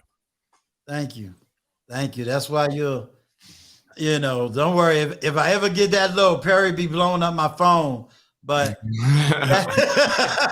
but that's why I can't, you know, TLA's great advice. I can't even do what he do. And it has nothing to do with him being a lawyer. I can't get into the mud with nobody. You know, I can't really be out here fighting every YouTuber and get into a whole lot of YouTube beefs. You know, because it's not gonna look good. Now, if I was 35, oh yeah, I'd be out here making all kinds of videos. I would have, yeah, you know, I'd have Tasha up this whole platform. You know, I'm getting in the algorithm, so let me get my 2 cents in here, you know, but I can't. You know, when I heard of Tasha K, that's when she gave the Kevin Samuels interview. Then she gave what is that guy? Kwame Brown interview. And I've never been her type of content watcher, tell you the honest truth. So I wouldn't have gotten into her content anyway, even if she was telling the truth about I just wasn't into her content. I never dismissed her as a person. Yeah. I always think for me, I'm always thinking down the road. Crazy enough, look, even I remember getting on Facebook for the first time. Man, it's been forever ago, almost 2 decades ago. And I was thinking about my first thing. I was like, man, this will be out there forever. And I say that to say, even for me, I know there's views with stuff like that, but I don't really engage in stuff like that. I mean, I think it's okay to have a debate, but my concern is me raising 2 boys. I just don't want, you know what I'm saying? I'm 37 years old. I just don't want to represent negativity. Not from, I mean, it's you not don't want your boys to hop on boys. YouTube and see a track record of messy gossip. Right. And they're extremely young, but still, it's not going to go anywhere. So yeah, I don't want that track record. I don't want to represent myself that way, even for in the future. So it's just not for me. But I do want to say though, even with Tasha K though, we do have to be honest in the fact that if she doesn't do it, someone else will, and we'll be complaining about them talking about our community. It's multifaceted. So, you know, I don't know. I will say what I do know about Tasha K. I don't know a lot about her, but I do know there's stuff, in my opinion, as a content creator that we can, regardless of what the content is, to gain from her. I mean, as far as from a business standpoint, and she's been doing it for a long time, her come up is a story that anyone could probably learn from. Now, as far as the content, I think that's to each their own, whatever they want to take it. But she's definitely put in a lot of work. Now, the outcome, obviously, with the whole case was, I think everybody definitely has an opinion on that. Well, you know, that's if we just take it from the, and I've seen this too. I've seen it a lot in ministry, and I've seen it in other areas where you can start, with the best of intentions, right, and have the purest of heart, and you could get to a place or to a level where who knows what she goes through in her personal life and etc. And it can deviate you. It can railroad you. It can blindside you.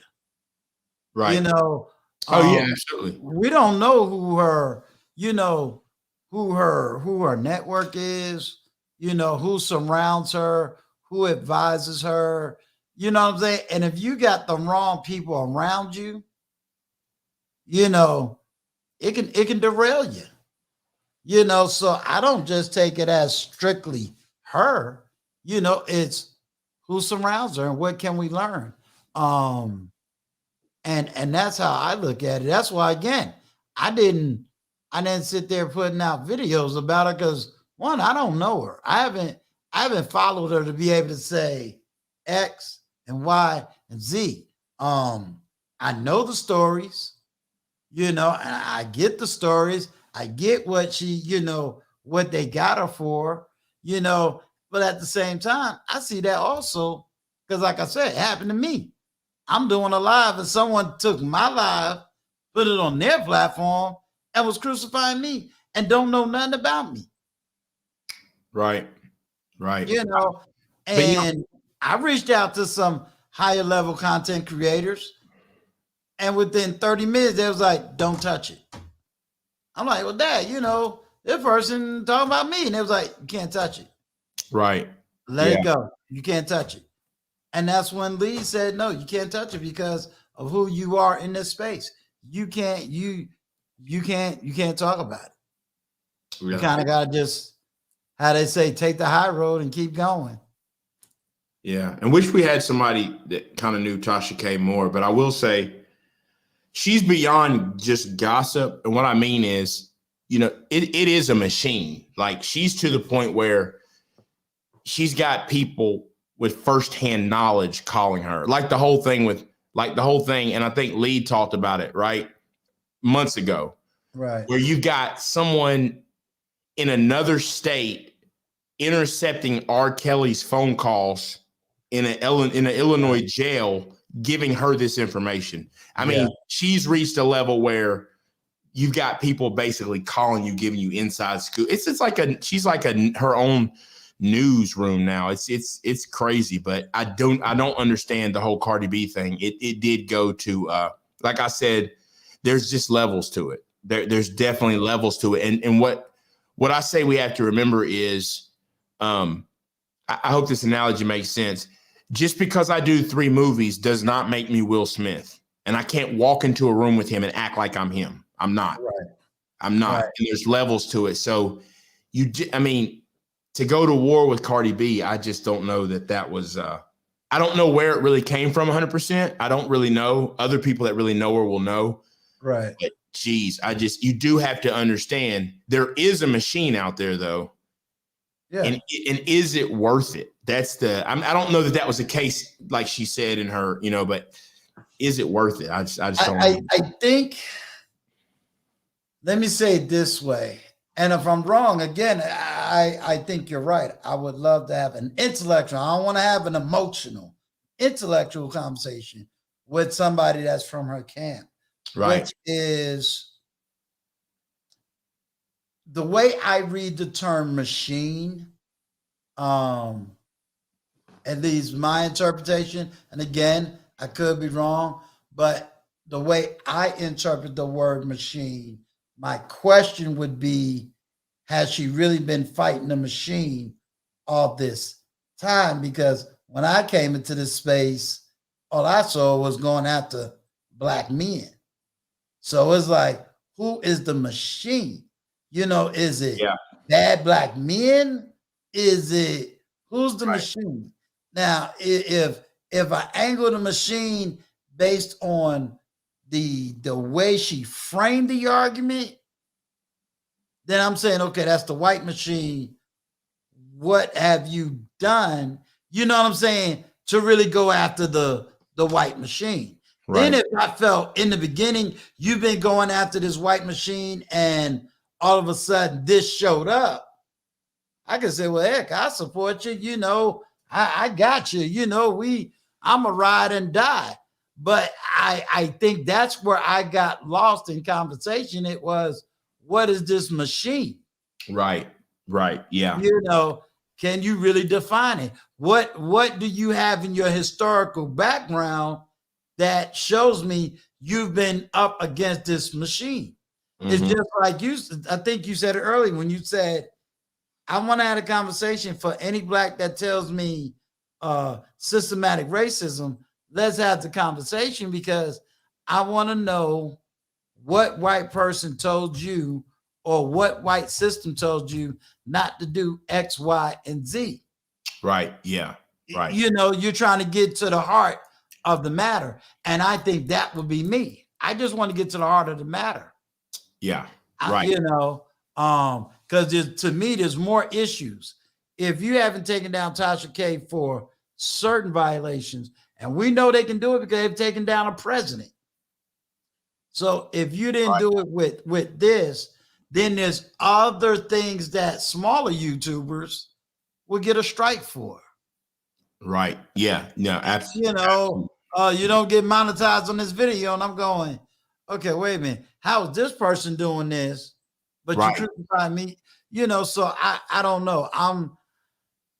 It's a lot of energy, it's a lot of questions. And I just say, you know what? I got to stick to what is it that my people's looking for, they need, and be the best version of myself, trying to give them what they need. Yeah, let's ask why until we ask why until we can't ask it no more. I mean, I think that's how you get down, to it. To the systematic thing is, the man's holding me down. Who is the man? How are they doing it? Well, they fired me. Well, why? Because I was late to work 7 times. No, that's not me. That's you not getting out of bed. That's not that had nothing to do with the man, Right. I have a quick question for both of you. Mm-hmm. Sure. So when I saw Tasha K's response video where she was doing a terrible job reading from a paper, she was basically, in my opinion, doing a lot of gaslighting and making it seem that she was going after Cardi B, like she was some sort of hero that was going after the spirit of prostitution.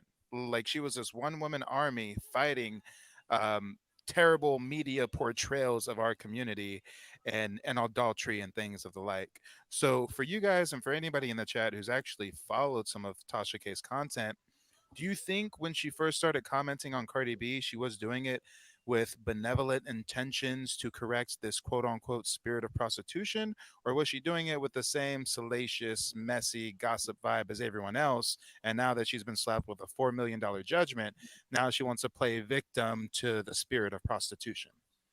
That letter that she read, because that's the first time I've ever seen her do a prepared speech. Yeah, me too. That sounded more like PR work than I would say it came purely from her. Yeah. That sounded more like PR work than anything else. And it sounded like someone who put that PR work together. It sounded where it was a little bit on, people are going to get me for this, but I hear it so often in politics. It sounded almost like a Democratic spin.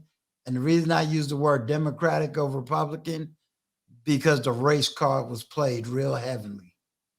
Yeah. It was played real heavily. I find that if a Democrat get in trouble or they trying to get a vote, they play the black card real quick. Yeah.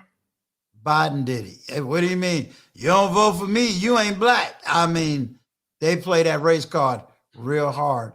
That's what I heard. That's how I interpret it. And again, when you get to a certain level, your ego is definitely there. Your pride is is definitely there. And again, I don't know who she surrounded herself with, because if I surrounded myself by yes men, around me, then that means anything I say is God. I have to surround myself with people that can say, Uncle Stu, I don't think when you said this, it was right. Or, hey, you said this, you might need more information with this. Luke Casey is a person that contacts me through via email. If I on a topic, she's going to give me information to either bolster my thought or give me a better, well-rounded perspective on something, so that I can stand my ground on an idea or expand it. So if you don't surround yourself with the right people, what you see can definitely happen. Absolutely. I see what you mean. So again, that's another reason why I didn't want to address it, because I didn't have the insight. I don't have the O'Shea Duke Jackson, who got a heck of a lot more history on these YouTube streets than I do. Or I think I heard Spitting Fire speak to this, who got a lot more years experience. Melissa Barron got more years experience. So I just leave that kind of information to people that got years experience and knowing certain content creators. I just have to be focused on what I'm doing and what I'm trying to do, and hopefully don't fall into that situation myself. I mean, it takes a lot of work to get to 1 million subscribers. I can't take that away from her. Oh yeah, I hear you. You know, I know the work it took just to get 1,000. So the work that it takes to get 1 million, yeah. So it's just like, I'm saying, because I know some people say, well, how you put Kevin Samuels, Tasha K in the same light? People can say what they want about Kevin Samuels, but the man got 1 million followers. Either I'm going to study what he did and put in the work like he did to get to where he's at. People can say anything in between that, but the man got 1 million followers. Well, not only that, but he actually has a track record for years trying to uplift and motivate and criticize men. And I'm one of the many men who will come out and say, I mean, Kevin Samuels' content has sharpened up my game a little bit. I mean, he taught a lot of men who didn't have proper, figures in their life, how to have proper hygiene, how to wear a suit, how to use cologne, how to use a wet wipe. I mean, there's a lot of invaluable knowledge that a lot of people were lacking. So with him, I can at least see how he's provided some benefit to the community, move the needle forward in some ways. When it comes to Tasha K, my first train of thought is, okay, there's two types of people in my mind. There's the person within the community who uses their success, uses their new resources and opportunities to uplift and promote growth within the community. And then there's people who really don't care. They're just trying to make as much money for themselves, pay taxes, die, go on vacation, and there's nothing wrong with that.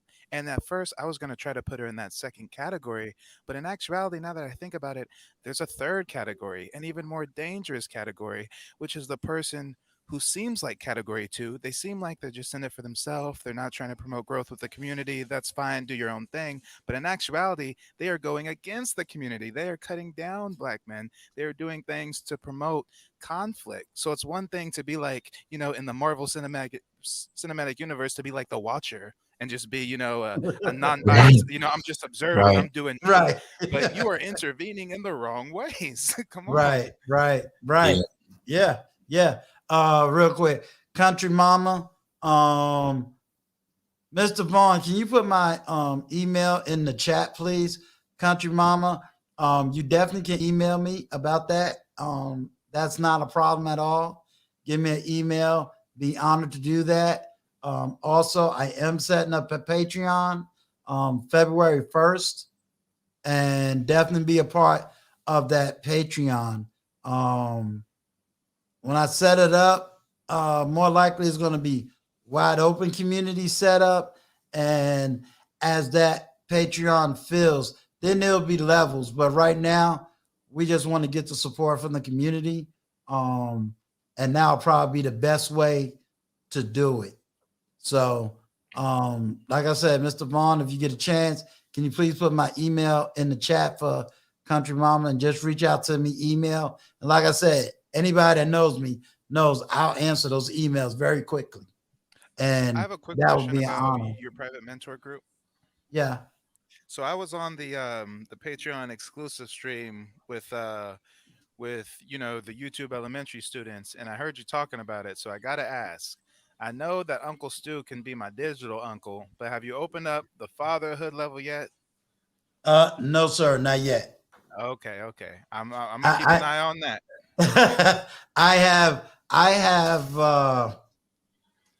I do have several levels that will be opening. But like I said, there's levels to even who's behind me. I'm using their advice. Start one level at a time to make sure that I'm able to handle each level as it comes, because there's two different, once you get into Patreon, there's two totally different types of content. You know, you have YouTube, which you're still making videos for YouTube, but you're also making videos for Patreon. So you're really operating in two totally different communities, if that makes sense. Yeah, that makes sense. I've seen like the Patreon exclusives, and you know, technically it'll be a YouTube video, but it'll be unlisted or private. So I can see how you've got to split up what you're doing. Yeah. Correct. And with Patreon, I got to make sure I deliver more than you ever expected. There we go. Under promise, over deliver. Exactly. And that's always been my pet peeve, is to make sure that I deliver more than you expect. So, you know, Uncle Stu. Yeah. On a lighter note, pull up IDM's. Yeah, I just saw that. Yeah, I just saw that. Let me see. Uncle Stu look like Uncle Phil, but stoned. Appreciate you, bro, but I don't smoke no weed. And I'm not drunk. I don't mind the jokes. I love it. But yeah. And so it also depends on what the community is looking for. You know, you could be looking for knowledge on crypto, and I'll be like, I'm the wrong dude for that one. And I got to take you and say, nah, don't even pay no more on my Patreon. Go over here. You know, so it all depends on what the community is really looking for and being able to deliver. And like I said, you know, there's levels to it. So if I feel, you know, okay, someone needs more of my personal time versus what they may can get in certain areas, then absolutely. And I'm like TLA, I can't sit up there and say, oh, if you pay me $50, that's going to be for a whole year. It might only be for 3-4 months, and then you're good. And, you know, you drop down to a lower tier money and keep going. Yeah. Good plan. I feel you. But the point is, we're uh, building up our Rolodex in the community. You know, we got doctors here, lawyers here, realtors here, personal development coaches here. Mm-hmm. Absolutely. You know, I just happen to come from a different perspective and a different background. Like I can touch areas in finance. I can touch areas in real estate. I'm definitely big in the spiritual, definitely big in self-development, definitely big in mental health. Now you start asking me questions about crypto, then you're going to find me looking real stupid. You know, I mean, if you want to know if I ever look stupid on the platform, look at me when Perry Unlikely, the lead attorney, there was one more other person, we ain't signing, and Jonathan Barron was all up here talking crypto, and I'm just sitting in the back going, okay, y'all don't have a clue of what y'all talking about. Now, don't get me wrong. Do I plan to learn it? I do. But I want to make sure that when that time comes, I'm ready. I don't want to just learn it for book knowledge. I want to be able to say, okay, Perry, you know, it's 5Gs. Let's do this. Right. And I know what the heck going on. Not, here, Perry, here's 5Gs. I have no clue what you're doing with it, but it just looked good. No. Right.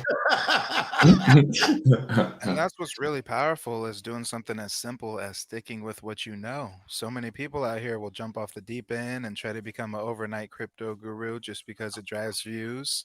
You know, with great power comes great responsibility. And with that prestigious, esteemed reputation you have, if you wielded that wrong, you're right. People would come to you for every kind of guidance they need. I would look at you as a spiritual advisor, my crypto expert. I'd send you $1,000 a month to invest. Right. So with great power comes great responsibility. Uncle Stu, I don't want your money.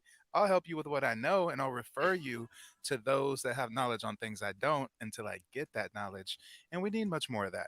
Yeah, I agree with that a lot. Yeah, and I'm gonna tell you, even when I get that knowledge, I'm not an expert, so I'm still not gonna advise you. You understand? I'll tell you what level of crypto I want to get to, and it's real simple. All I need to do is understand the basics, understand how it works, and understand maybe some names of cryptocurrency. Outside of that, I'm good. That's just like accounting. I don't need to know all that accounting knowledge. What do you need me to document in basic bookkeeping? Here's the receipts. You're the accountant. You do the rest. You know what I'm saying? So that's where I'm at. So it's building a network around me and knowing who to contact when I need certain information. They're the experts. I just need to know the basics. Amen to that. Very well put. Yeah. All right. I am going to presume nobody else needs to come on the panel. And we've been on here for 4 hours. So I want to thank y'all.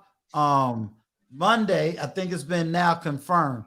We're going to have all wings and everything is coming to the panel Monday, starting February 1st. So that will begin, and I believe, the Patreon should be in operation. And for the early Patreon, it's probably going to be like $15. Yeah. You know, you do. And probably cap it with like maybe 100, 200 people, you know, and let me just rock with those, the first 200 and see how that works. And then if it needs to go up based on demand, then absolutely. Absolutely. And you have a wonderful, wonderful weekend also, Lucchese.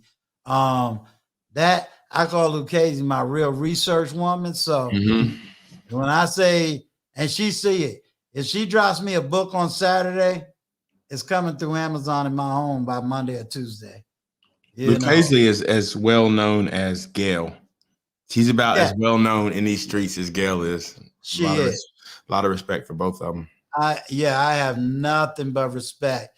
Zoe, nothing but respect for you too, sir. He's out here too. And you know, Luscious Journey, going down to Florida, very unlikely. We're gonna hang out. You know, nice. I get to hang out at these beaches she be floating around. You know, she don't do the Miami thing. She got her own private beach, you know. Oh, okay now. Oh yeah, you can't mess with her now, you know. Okay. You know, look, I had to come on my vegan stuff because you know that's a Jamaican. I get to get some real curry goat and lime and chicken and you know. Nice. You know, so she takes the meat out and just give me the curry. Oh, I'm good. I am good. You know. So, good show, man. Good show, man. Yes, sir. Everybody that's been in the chat that has rocked with me, I appreciate y'all. I hope that y'all got some real good nuggets and something that you can definitely use. you know. So, and for those that's coming in the replay, again, I hope you got some good knowledge, some good nuggets, and we're going to keep rocking and rolling. I want to thank each and every single one of you in the chat, listening, and even in the after live stream. Definitely want to shout out Anton Daniels and his wife Rita Daniels. Rock with them. Like I said, I'm getting a lot of knowledge, a lot of things to do, and getting the platform to move forward, move up. And I thank each and every single one of you. Very unlikely, Mr. Real Estate. Appreciate you hanging out with me on the panel. Absolutely. And y'all too know rock with you. But Mr. Real Estate, just hit me up in the email and let's talk. Sounds good. Until next time, brother. All right. All right. This is Uncle Stu, the old man on the block. Like, comment, share, and definitely subscribe. Emancipate your mind. Peace. Love y'all. Peace.